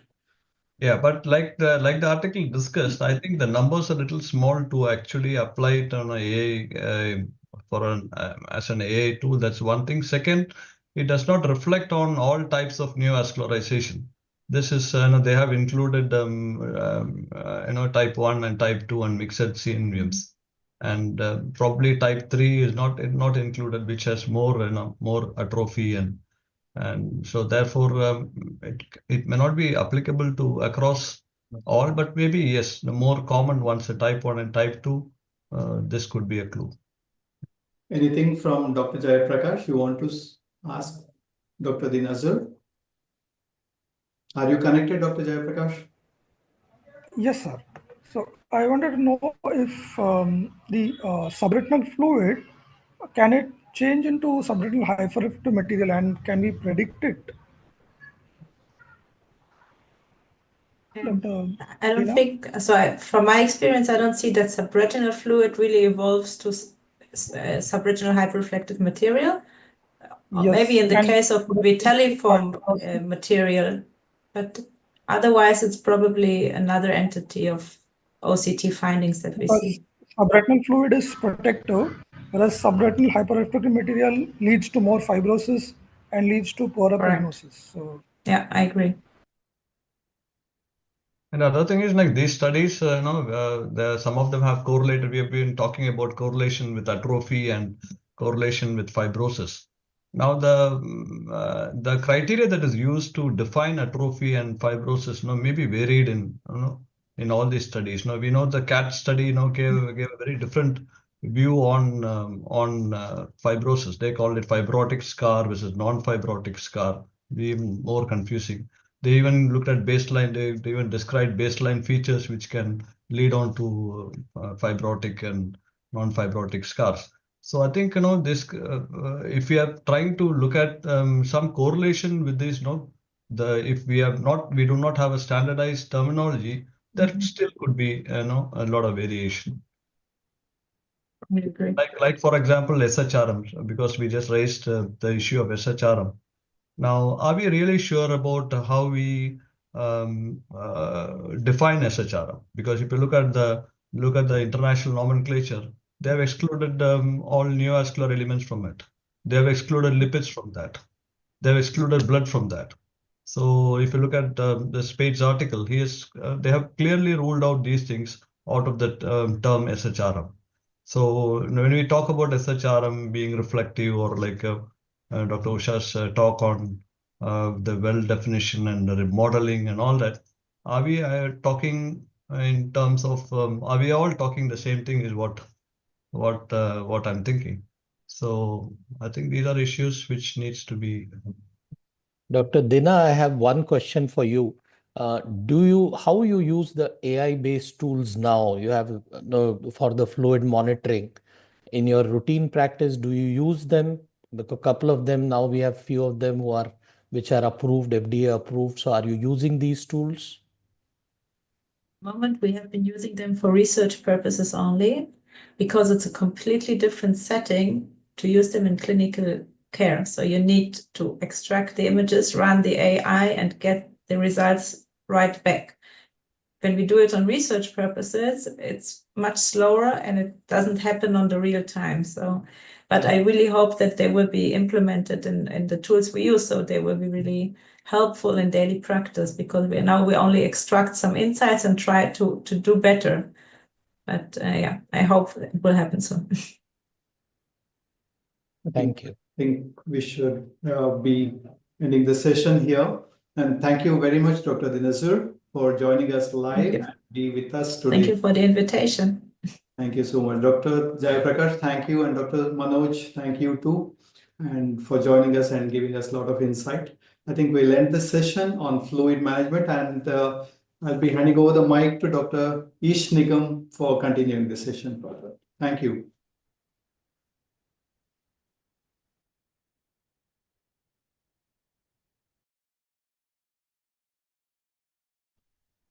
So good evening, everybody. After this 2 days of enlightenment sessions, we have come to the last session of the day here, and we have our next speaker, Dr. Srinivas Sadda, who is the Director of AI and Imaging Research at Doine Eye Institute and Professor of Ophthalmology, UCLA, who needs less introduction, and I will ask him to start his presentation on imaging tonight.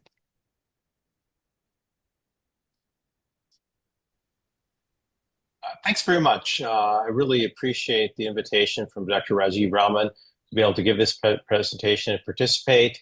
I'm so sorry that I can't be here live, as I would really like to have listened to all of the other presentations and participate in the discussion, but unfortunately I have a conflict at the same time.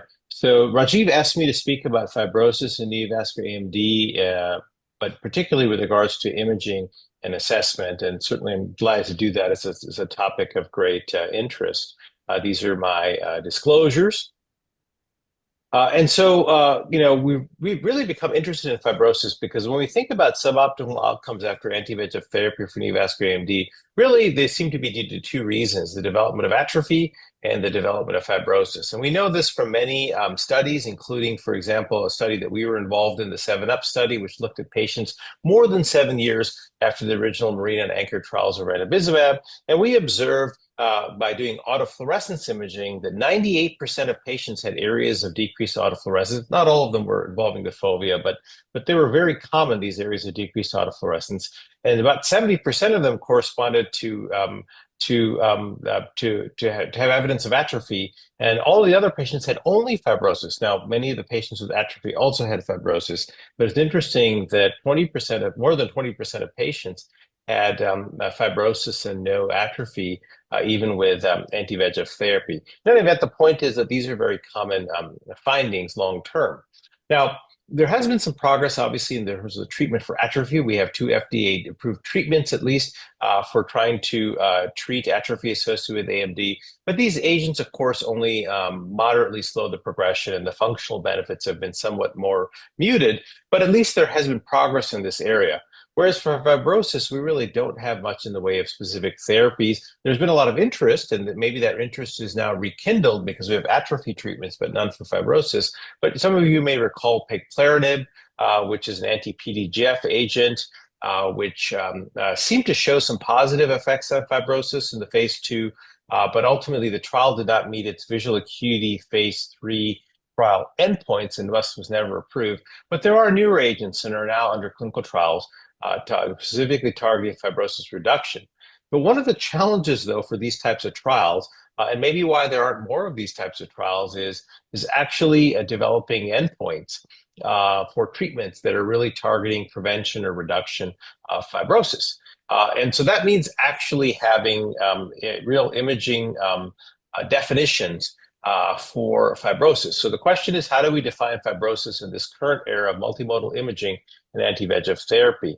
Now, I do want to highlight that we've had definitions for some time on color photography and fluorescein angiography because we've used them in previous trials. So I had a lot of experience with this from working in the reading center for the TAP and VIP trials for PDT, and we use these definitions where we define on color photographs fibrosis as these well-demarcated areas of whitish subretinal material. And in fluorescein angiography, we identified fibrosis based on well-demarcated areas of subretinal material or scar that's stained. And we distinguish this from neovascularization or active neovascularization by the well-demarcated borders, where with leakage, these borders became extremely fuzzy over time.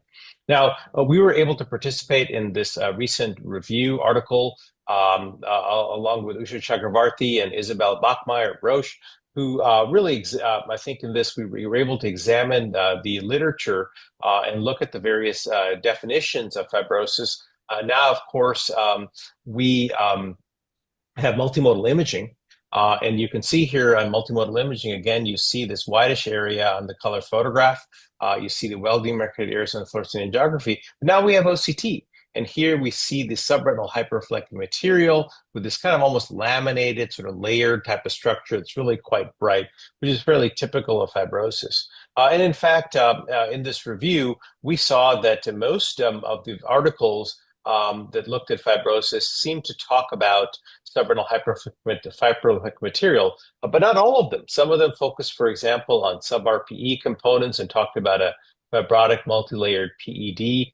And so there seemed to be quite a bit of disparity and quite a bit of detail. Some of them talked about the morphology and the importance of having dense hyperreflectivity. But the important point here is that there was quite a bit of variability.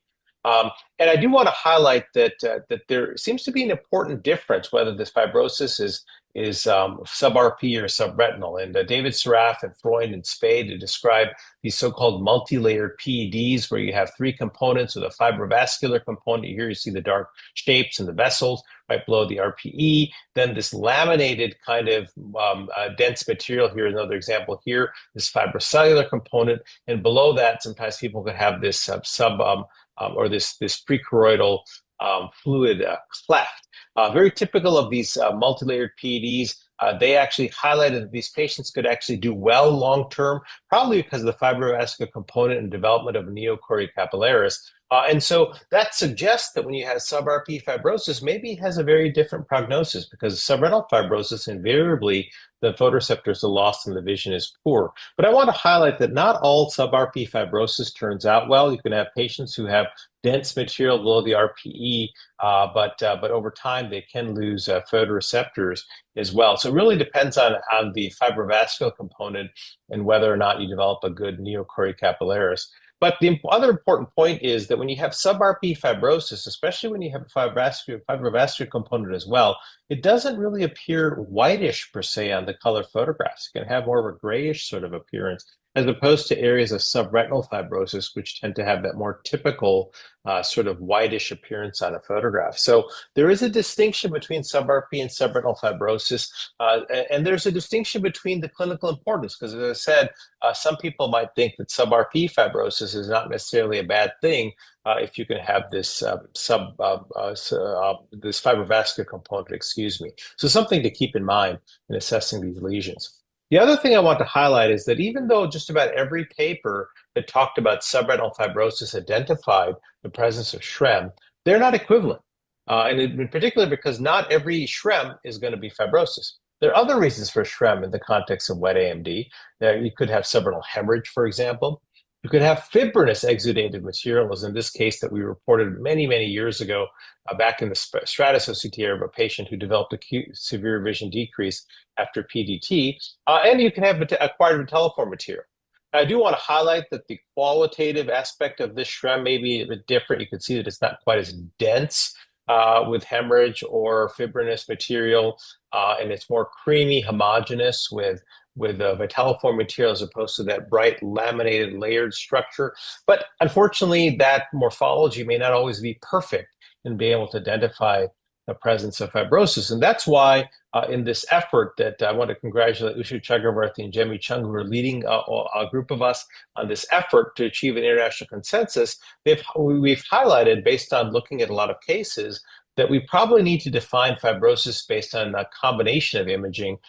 Obviously, we'd like to do this ideally with OCT, but we can't do it with OCT alone for the reasons I just highlighted. We need to have something else, either color or fluorescein, we said, are necessary to make the diagnosis. Now, I want to specifically comment about in the era of anti-VEGF therapy, what fibrosis looks like, because these kinds of lesions are less common now with anti-VEGF therapy. Fibrosis tends to be much thinner and less extensive when we do see it with neovascular AMD and anti-VEGF therapy. And so how does this appear on OCT when it looks like you have this kind of thinner sort of fibrosis? Well, we still see these areas of SHREM, like in this example here. And I also want to highlight this patient may even have some residual RPE and may have a mixed component, both subretinal and sub-RPE fibrosis, as it turns out, with this SHREM. But I also want to draw your attention to this region here, which is an area of atrophy this patient had. And in fact, looking at the definition of C-RORA, this patient did have evidence of hypertransmission, evidence of RPE loss. Here you see the RPE, and then it's lost over the Sparer-Brooks membrane, as well as photoreceptor loss. But this patient also had SHREM. Okay, so the question that I pose to you today is that if both atrophy and fibrosis in the context of anti-VEGF therapy for neovascular AMD can demonstrate SHREM, how do they actually differ? And so we did this post-hoc analysis from the 7UP study. We had over 50 eyes that had atrophy and or fibrosis with gradable color and OCT images. We brought those into the reading center, and we had masked OCT and color photographic fundus photograph graders evaluate them. The color graders segmented the areas of atrophy and fibrosis, as you can see here. And on the OCT graders, they basically segmented all of the areas of SHREM, and including both in the areas of color photographic defined fibrosis as well as atrophy. We could actually generate these kinds of thickness maps, but we could actually register the color to the OCT so we can precisely quantify the thickness of the SHREM in regions of fibrosis versus atrophy as defined on the color photographs. And what did we find? We did find on average the thickness tended to be greater in areas of fibrosis compared to atrophy, but we couldn't find an absolute cutoff point. You can see there's some overlap here. And so that presented a challenge. We wondered, and also want to highlight that not everybody who develops atrophy in the context of neovascular AMD has evidence of SHREM. There are patients who develop atrophy that looks very typical to the kind of atrophy you see in the absence of neovascularization. So you can have both types that appear. We wondered then whether we could use some other parameters, such as the brightness that some people have talked about, but we didn't find a difference in the mean brightness of fibrosis versus atrophy with regards to the SHREM. And part of the reason is because when you have really thick SHREM, there's shadowing, and the bottom of the SHREM, if you will, the lower parts of the SHREM, can be somewhat darker. And when you take the mean, it kind of averages out to be about the same as areas of thin SHREM. And so we didn't really find a big difference. Now, maybe if we just looked at the very superficial aspect of the SHREM and compared between atrophic and fibrotic regions, could they be different? Maybe, but our preliminary results don't suggest that to be the case either. So overall, in the context of neovascular AMD, both regions of atrophy and fibrosis, at least as we define them by color photographs, they can have SHREM, but the SHREM is generally thicker in regions of fibrosis, and that's why it's opaque.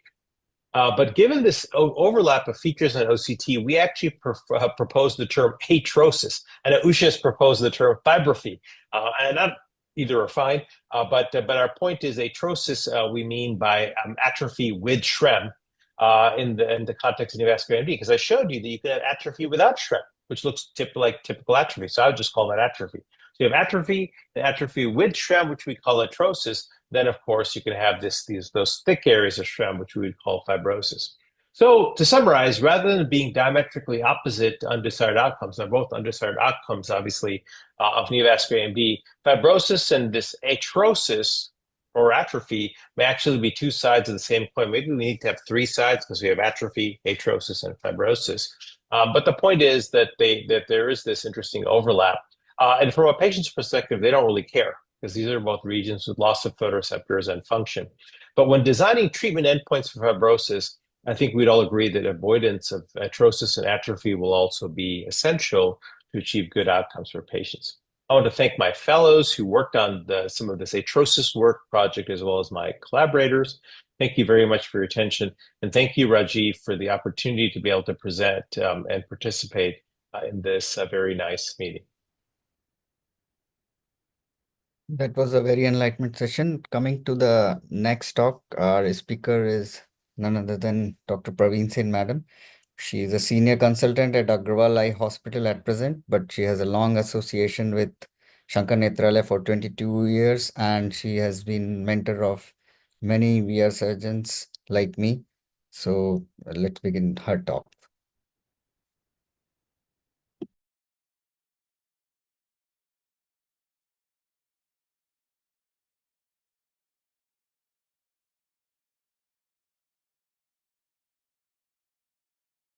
Yeah, thank you, Ish, for the introduction, and I would like to share my slides now.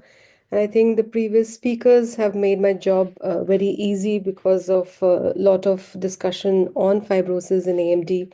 And I definitely thank Rajiv for having me here and for putting up a beautiful agenda for the evening.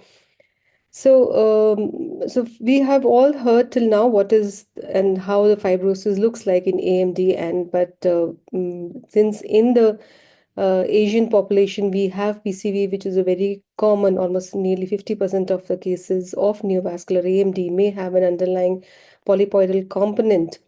So we need to know how does fibrosis look like in PCV, and as any talk in PCV, I think we start with this controversy whether PCV is a variant of type 1 neovascularization, or is it just a new disease, different disease, or a different disease manifestation altogether. And how does definitely today's context is that how fibrosis in PCV is different from AMD.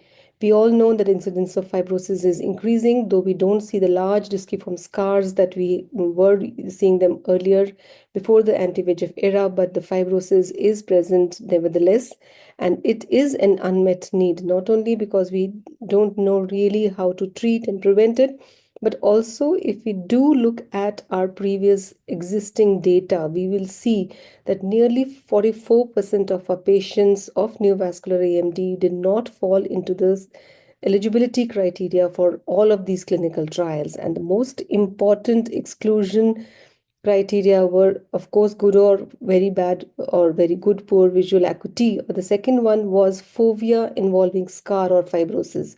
So if there was already a pre-existing fibrosis or scar in the fovea, these patients never found their way into the clinical trials. So we do not know what happens to these patients following treatment with anti-VEGF. But surprisingly, the common cause of exclusion in PCV patients was not fovea involving scar or fibrosis, but it was subretinal hemorrhage. And in type 3, it was other vascular diseases. So definitely the fibrosis does not seem to be prevalent in all forms of neovascular AMD in the same prevalence rates. So I came across this article which does talk about the long-term outcomes of PCV patients in comparison to typical exudative AMD patients. And if you see this article I found particularly informative because it showed 5-year long follow-up after start of anti-VEGF treatment, both in typical AMD as well as PCV. And they found that even though in the beginning there was no significant difference in the CRT, at the end of the 5 years, the presence of macular atrophy was much higher in the typical AMD as compared to PCV, and also the presence of subretinal fibrosis was marginally higher. And this was that to begin with, typical AMD patients had worse visual acuity, and even at the end of 5 years or at the end of treatment, also the typical AMD patients, the visual acuity was worse. If the PCV patients maintained these visual gains after anti-VEGF therapy for almost 3 years, neovascular AMD patients lost the initial gain at about 2 years of 2 years of follow-up. And the significant deterioration in visual acuity as compared to baseline in PCV group was maintained even up to 6 years to 8 years. So this is a graph which shows that the area under curve where the visual acuity was maintained was much higher in the patients with PCV. And similar studies have also been seen that the loss of vision in these patients of AMD vis-a-vis PCV has been because of the higher rates of fibrosis in typical AMD patients, which is about 50%, and in PCV patients, it is as low as less than 10% in almost all studies.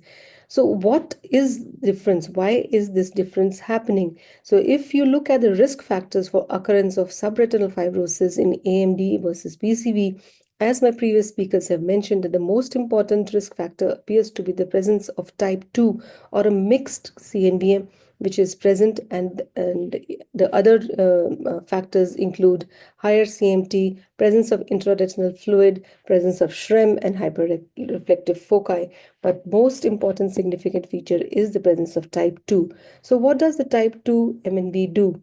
So we know the type 2 MNV, even though the origin is in the choroid, now it lies in the subretinal space, so which means it penetrates the RPE to lie and grow in the subretinal space, as a result of which the damage that it causes to RPE is much more, and it causes the loss of the intercellular contacts, and this causes the epithelial cells of the RPE to transdifferentiate into myofibroblasts, which we saw in the earlier presentation by Dr. Daisy, and how this can switch the neurofibrotic pathway and lead on to fibrosis. Vis-a-vis a type 1 MNV, which is, and most of the cases of PCV have a type 1 MNV, where the CNVM or the polypoidal membrane or the BNN lies below the RPE, and in very rare circumstances would it really penetrate and lie in the subretinal space. And it can happen in a few cases, as has been seen in this article, that this is the subretinal component in a patient with polypoidal lesion. And when this subretinal component happens, you see a classic kind of leakage, and this leakage has been found to be a risk factor for fibrosis in patients with PCV as well. This is a normal kind of BNN with polypoidal lesion, which we are all used to seeing. And here you see that the subretinal space is naive and it does not show any fibrosis. Location of fibrosis, Dr. Usha Chakraborty just now spoke to us. Even Dr. Sada in his talk mentioned that the impact of fibrosis depends upon whether this fibrosis lies below the neurosensory retina, external to neurosensory retina, and internal to RPE in the subretinal space, because here it physically alters the interaction between the photoreceptors and the RPE. vis-a-vis a subretinal fibrosis, which forms initially in the first few years very rapidly and then reaches a plateau. There is another component which is called the sub-RPE fibrosis.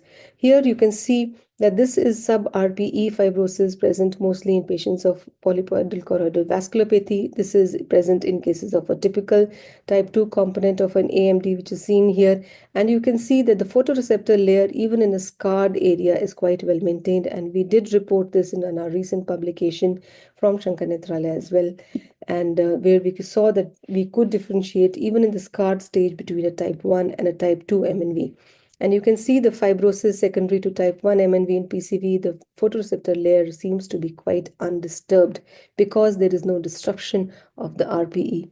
Even in the presence of a massive subretinal hemorrhage like this, when this organizes into a scar, you still see that the photoreceptor layer within is intact. So subretinal hemorrhage itself can have direct toxic effects, not only because of physical separation, but also because of the iron in the hemorrhage, which is toxic to the photoreceptors and RPE. And the incidence of subretinal hemorrhage has come down after monthly injections, but still happens very frequently. Does the presence of submacular hemorrhage differ in cases of PCV with AMD? Yes, we all know that submacular hemorrhage is more likely to happen in patients with PCV, but this was a very interesting paper which sought to look at the effect of submacular hemorrhage at baseline between typical AMD and a patient with PCV, and they divided typical AMD into two categories of type 1 and type 2 MNV and pachychoroid and non-pachychoroid phenotype. So there were 4 groups.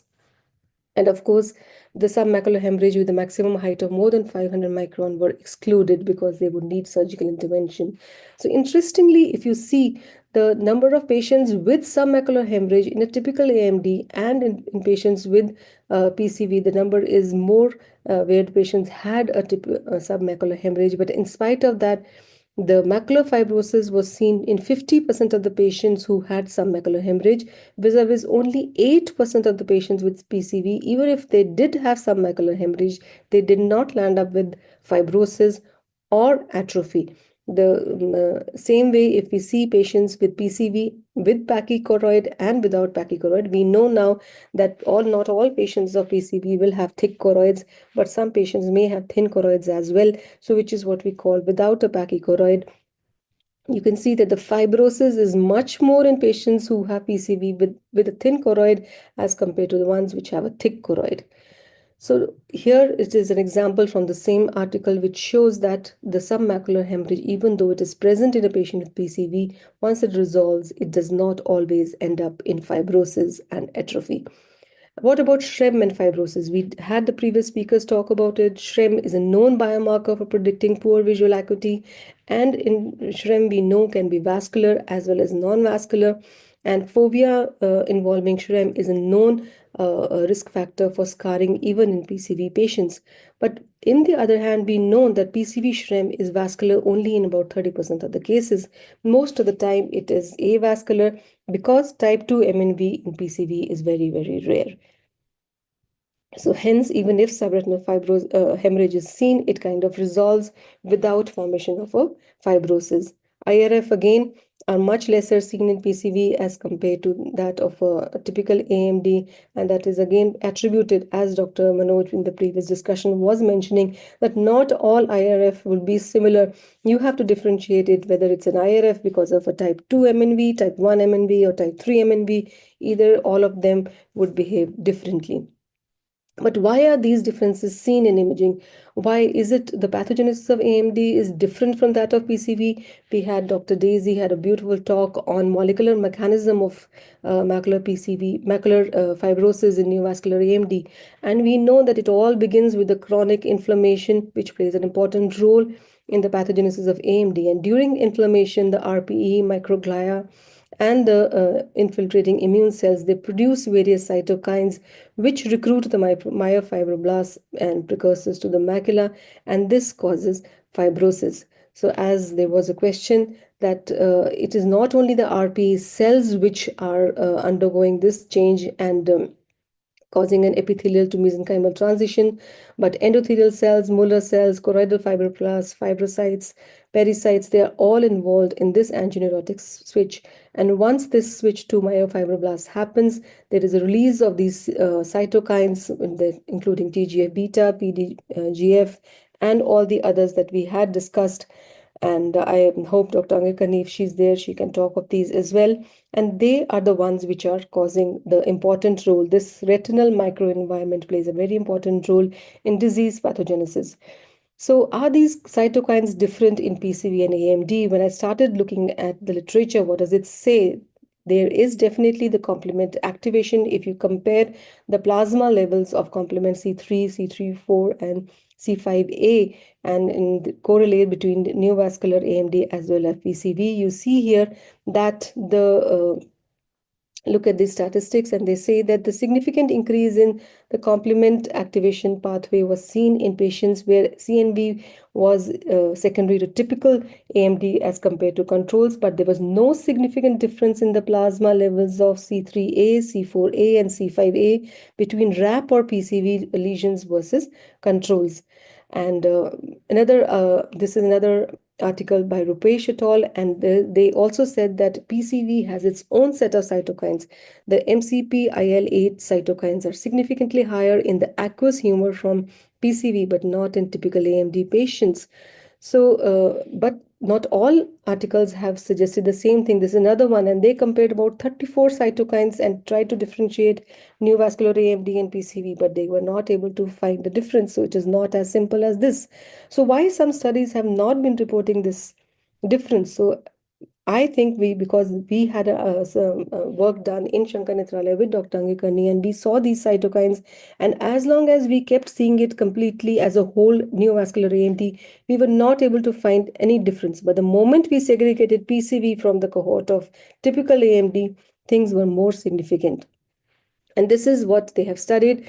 Dong et al. They studied the relationship between cytokine levels and the response to anti-VEGF therapy in PCV patients with different choroidal thickness. Here again, the PCV, which is with thin choroid, may actually spoil the show, and you will not get, maybe we may not get useful values because it behaves totally differently as a different disease entity. And when they compare the suboptimal response to anti-VEGF therapy in patients with thick and thin choroid, they found that the lower levels of VEGF and VCAM and very high levels of TNF-alpha were the most significant factors.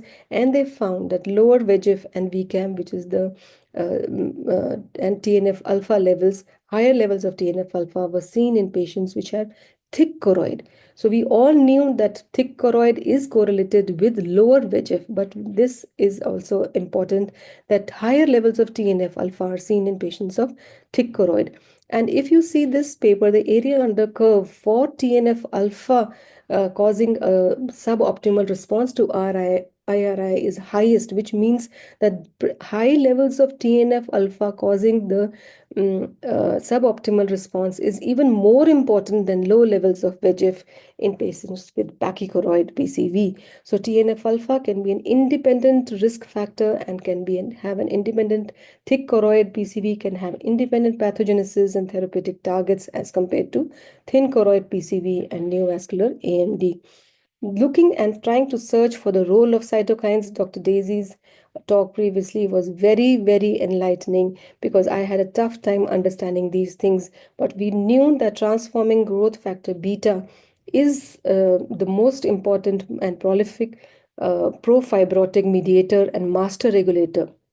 Not only is it increased, but it correlates with the scar severity. TGF-beta 2 can actually single-handedly orchestrate the secondary effects and increase the various cascade of cytokines and cause the EMT pathway and fibrosis. Vis-a-vis this, TNF-alpha. So TNF-alpha has a potent role in inflammation produced by monocytes and macrophages, but we all know that it is such a potent inflammatory role that FDA-approved TNA antagonists like infliximab have seen to be extremely efficacious in the treatment of inflammatory diseases. But what about its role in fibrosis? There is a controversy regarding that because many perceive TNF alpha to be antifibrotic. So TNF alpha in some studies have shown to resolve the pre-existing pulmonary fibrosis which is already established, and it has been shown to reduce or prevent the TGF beta driven normal wound healing and fibrosis development. So does this play or high levels of TNF alpha present in patients of thick PCV, does that protect PCV patients from the fibrosis caused by TGF beta? So this is something which the biochemistries specialists have to sit down and work on it, but this was something which came across my mind, whether we could put these things together, because there are other studies which have shown that pachychoroid PCV, the PCV which is neovascular MNV, which is drusen mediated and which is pachychoroid mediated, behave differently. The drusen mediated PCV, the drusen mediated MNV, of course, causes more subretinal fibrosis. So this is again similar, and pachychoroid PCV or pachychoroid MNV does not cause that much of a fibrosis. Again, we know genetic predisposition, the ARMS2 allele frequency is also lower in the pachychoroid group. So does that protect it from fibrosis or risk of developing exudative AMD remains to be seen. So I would just like to conclude my talk with more questions than answers. The definite things are that PCV and typical neovascular AMD show MNV. They definitely exhibit diverse baseline characteristics. PCV has lower incidence of subretinal fibrosis, and whether thick choroid features also reveal distinct cytokine profiles, and definitely it is important and to look at these cytokine assessment in management of PCV, because this will help us appropriately treat our patients in a much better fashion and not club both PCV and AMD together. So need to understand, and a lot of molecular basis of PCV needs to be known still. So thank you once again for having me on board, Rajiv, and it was a pleasure reading about and preparing this talk. Thank you. Really, thank you, madam, for this enlightened presentation. On this opportunity, I will also like to introduce our esteemed panelist, Dr. Mahesh Gopalakrishnan from Giridhar Eye Institute, Cochin, and Dr. Anand Rajendran from Arvind Eye Care, Chennai. Thank you, sir. My first pertinent question goes to Dr. Mahesh, sir. Like in a very common situation, we see most of these patients of scarred CNVM to follow up, and suddenly they land up having a SRF and without any symptoms. So, how to go about this situation in our day-to-day clinical practice? Most of the things we have like discussed in the last presentation also about the reactivation or activation, but after the Sada sir talk, we really like to know to how to investigate or any particular modality which you look for in our clinical setup. Yeah, thank you. I'm audible? Yes, sir, you are audible. Yeah. Okay. Actually, I am a hardcore clinician. Nothing research oriented. I don't do any research oriented work. But last 2 days was very great eye opener for me. Thanks to Rajiv and the team. I didn't expect so much of things are there in fibrosis. Till yesterday, probably I was looking at a patient whether there is a fibrosis and scar just to stop injection so that we don't need to treat again. So that was the only thing. But a lot of things I have learned over the last 2 days. As regarding one or two points, I will come to your question. Dr. Sada's talk that he has not included that the definition of SRAM. He has not included Okta, I think, right? Okta was not there in that FA and the color photo based definition was given. If I'm not mistaken. Yeah, autofluorescence. So actually, clinically, and we always use multimodal imaging. And since there are blood vessels present in the scar only, it stains in fluorescent angiogram. So probably Okta has to be there in the definition of SRAM. That is one thing that I thought while listening to his talk. And the other one is we need long-term follow-up of this fibrosed scar or fibrosed area. He was mentioning about arthrosis. What happens to a strum that's a scar after a few years? It may become thin and become atrophic. We have seen some cases where long-standing scars after some time it becomes thinner and thinner. So atrosis may be a long-term sequelae of a scarred CNVM. That is another thing. Then one third point I thought already that the hemorrhage alters the scarring process, fibrosis. Especially, Dr. Parvin said the subretinal hemorrhage usually may not cause much of a scarring if intervened early. But intraretinal hemorrhages in many of the MNVs do cause further scarring and it alters. So the vertical follow-up of fibrosis and then the alteration due to scar, these things we have to study, in fact. And one other area where I have seen severe scarring is after RP rip. After RIP, it may be including the fovea or away from the fovea. There will be severe fibrosis in that area.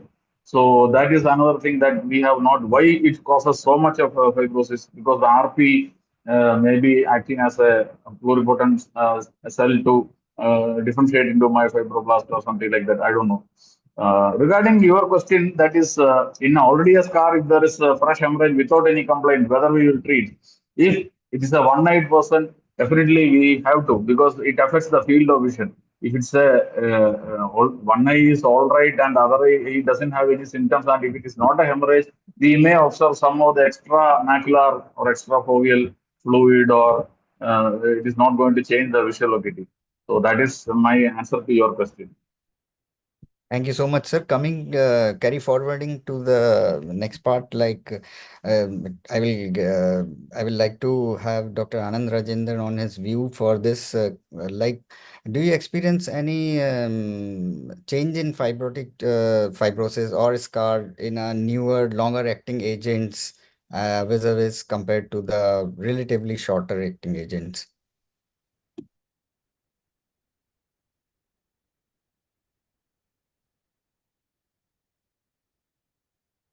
Anand is there? Dr. Anand, sir, you are here? I think we have actually that Manoj has commented rather than the duration of action of the anti-VEGF, it is the under treatment that causes fibrosis. Dr. Manoj has commented in the box. Yes. So that may be important factor in our setting, at least when the patient comes after a gap of some time, we see fibrosis. So that is another thing. But definitely, what causes there should be a comparison between the anti-VEGF, which causes more fibrosis. That has to be looked at. I think. Yeah. What is the question again? I'm sorry. Yes, I just. sir, I was asking, do you experience in your practice having these longer acting agents nowadays to have a change or type of fibrosis as compared to the other relatively shorter acting agents? So the thing is, one of the key drivers is, of course, activity, and we've seen a lot about SHREM and other stuff. So anything and any agent which can keep this down, potent or long duration, is going to help. Okay, so we saw that, through Dr. Sada's presentation, through Dr. Parveen's presentation. So anything that can keep it down, keep the entire neovascular activity at the subretinal or sub-RP area down would help. So of course, definitely, I think that would be the way to go forwards. Just to add on to what Mahesh was mentioning about sub-RP, I mean, when they have RP rips, so that exposes the choroid to a new milieu, and therefore that drives the fibrosis. That's what's understood.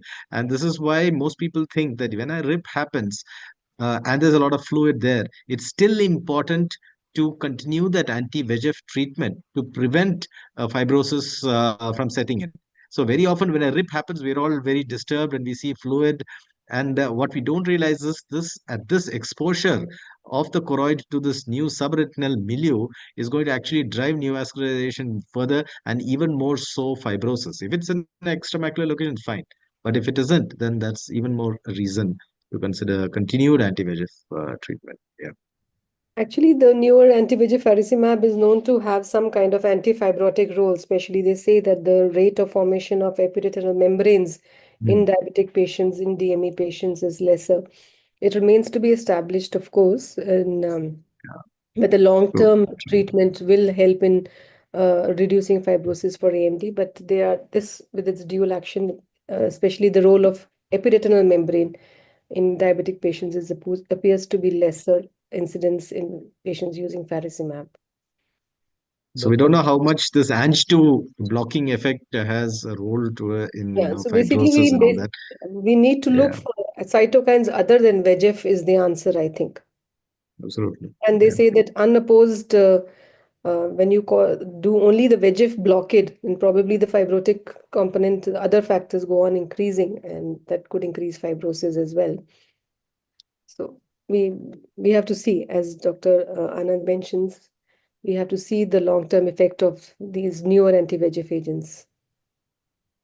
Yeah, one more point about Mahesh was mentioning that in reactivation, the question you put to Mahesh, reactivation of a scar with a bit of fluid or hemorrhage. The thing is, if you don't take action right then, any hemorrhage is like fire in the eye. If you don't take action immediately, what's going to happen is eventually that scar will only increase. So I think even if it is in a juxtafoveal location, you don't want that scar to increase and the scotoma because of all this to, further debilitate the patient's vision. So I would be more proactive. But I would tell, of course, it's different when a patient has 636 in a scar and 1/60 with a scar. 1/60 with a scar, I perhaps won't go ahead. But if it's 636 with a scar and there's Absolutely. hemorrhage, I would definitely, prevent, go forwards. Juxtafoveal, there is no question of not Yeah, treating. Just a extra macular, probably we can think. yeah, yeah. I mean, yeah. Dr. Manoj, you wanted to add something. You have put some points in the chat. I think you can tell all of them. Yeah. No, I was just because I was just listening to Dr. Sada's talk, and I was just thinking, what would be for me a biomarker for fibrosis, because there's a lot of confusion about when you should call a patient as having fibrosis. One thing is like personally, I feel the term fibrosis itself is like very it's not I find it very difficult to accept because it looks like a histological term. And then to call something as fibrosis as I understand if you see it clinically, you see a subretinal scar, you can call it the typical scar. But now with anti-VEGF, as all the speakers pointed out, that it is not so obvious. So I think fibrosis-like appearance or something like that is what we should be calling it. But to me, I thought that when you have an SHRM and then you treat a patient with anti-VEGF and after a loading dose, if there is a residual SHRM, a more organized residual SHRM, that to me would be a biomarker for fibrosis. So I would consider that patient as going into fibrosis as against even at baseline or looking at heterogeneity or looking at the borders or I think. Absolutely. That's what I Yeah. was also telling. Yeah, that we should take all the everything together and then decide what is fibrosis. Yeah. With regard to Okay, what so Manoj that's said, what I we think, find the another first thing term. is, Sorry, go ahead. yeah, no. With regard to what Manoj was saying, see, post 3 injections, if you still have strength there, the first thing that it tells you is that this is possibly a refractory CNVM, and perhaps there are other factors other than VEGF at play there. So that is the prelude to this going towards not being responsive to anti-VEGF, and therefore perhaps the possibilities of fibrosis or atrosis or whatever happening. So I think it's just a continuum, and it's important to have. That's why these more potent drugs would be of value here. Yeah, please, Dr. Praveen. I think they have described it in their imaging tool, Dr. Sada, also that it is a well-demarcated, delineated edge of SHREM, which is the hallmark or the starting point of fibrosis, which is probably what Dr. Manoj is also mentioning, that once it starts getting organized, it's when we think that fibrosis is setting in. But this, I like the concept of the sub-RPE fibrosis. We have been calling it the multi-layered PED and all that. But if that was also a kind of fibrosis, then probably it will explain all that we have been seeing with these multi-layered PEDs, that whatever you do, it does not go away and the vision does not improve. And probably it's another aspect which will help you decide that probably you need to give up treatment. Absolutely. That's what I was also telling. Yeah, that we should take all the treatment. opta, everything together and then decide what is fibrosis. Yeah, In the context of ma'am, in the context of multi-layered PED, what we have done is we have done a small analysis on these patients with multi-layered PED. We had described de novo multi-layered PED in a series of PCV patients. We looked at the octa at this level, and we did not find any vascularity. So I mean, we believe that it does not have anything to do with new vessels, and it's probably fibrin or what some kind of an exudation that is kind of layering down, because it's like stacked in the form of layers. And the fact that these people have good vision acuity because it's all sequestered under the retinal pigment epithelium, which is often intact, is what we found. I think for me, the carry home message is probably that we need to, whenever we treat our patients, the classification into type 1 MNV, type 2 MNV, type 3 MNV, and PCV is very, very important, because I think all four of them behave differently. You cannot have same kind of biomarkers, same kind of treatment, same kind of investigations for all four.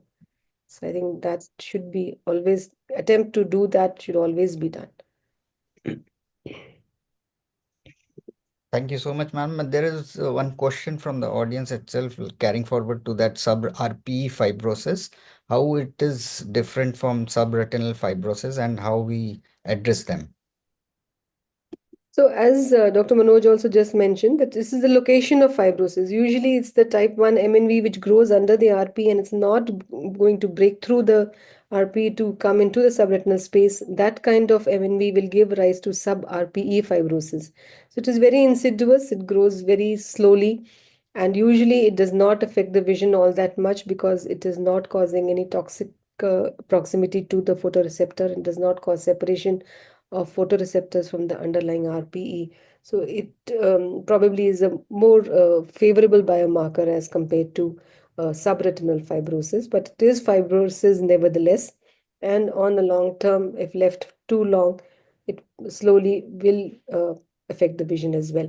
But at this point of time, I don't think we have any other option but treat them with anti-VEGF. Mostly we treat the sub-RP anti-VEGF with the more potent anti-VEGF, something like aflibercept or the newer anti-VEGF agents. And one more I'd just thing, like to add. Is there any difference between the fibrosis after PDT and fibrosis after? I am just thinking about the newer area of post PDT fibrosis and post anti-VEGF fibrosis. Yeah, the thing is, PDT probably induces more atrophy. That's why we went from standard fluence to Blood. reduced fluence. So if you kill the animal, you won't let it fibrose. So that's possibly one thing, but it's a valid question whether because PDT is inducing more, cell death. Only thing it's selective.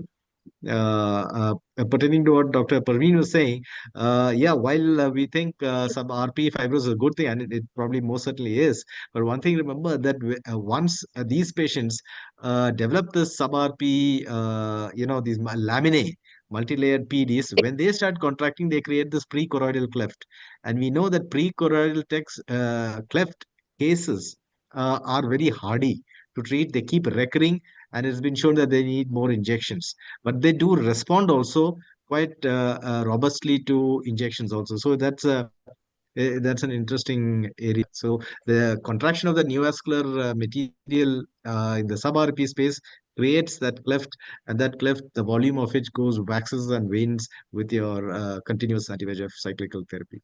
Yeah. The clefts are generally of two types. One, you have an exudative cleft versus a mechanical cleft. The exudative clefts, sometimes we give an anti-VEGF agent and we find these clefts go away.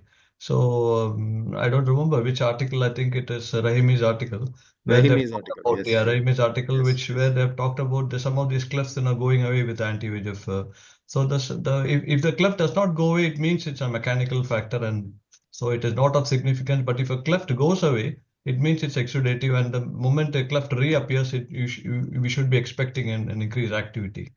Another thing that I just wanted to highlight is that now amongst the various fibrosis, now sub-RP fibrosis is one entity where we may need to treat.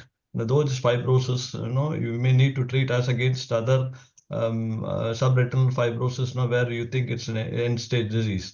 this is a situation where the selenium is kind of sequestered there, and these multilamina are not actually fibrosed neovascular elements, and any kind of exudation is an indication for treatment. Thank you so much, sir. I think I will like to thank to our speakers and our esteemed panelists for this enlightened and looking forward in the future to most of the unanswered questions as well. I would like to hand over the uh, day or the last session after this to Dr. Rajiv Raman, sir. Thank you, sir. Thanks, Ish, and really a great evening. We really learned a lot about AMD and PCV. Looking forward, all of you should, I would request all of you to join tomorrow. Tomorrow we have a session on surgical retina. Again, very, very challenging situations. I would request all of you to enjoy that evening, tomorrow evening, to same time, 7 to 9, and join with the same link. I'd like to thank some of the people who helped us do this event.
Thank you very much. Thank you. Thank you, Rajiv. Thank you, Dr. Great Rajiv. show. Thank you. Bye-bye. Good night. Bye-bye. Bye-bye. Michael,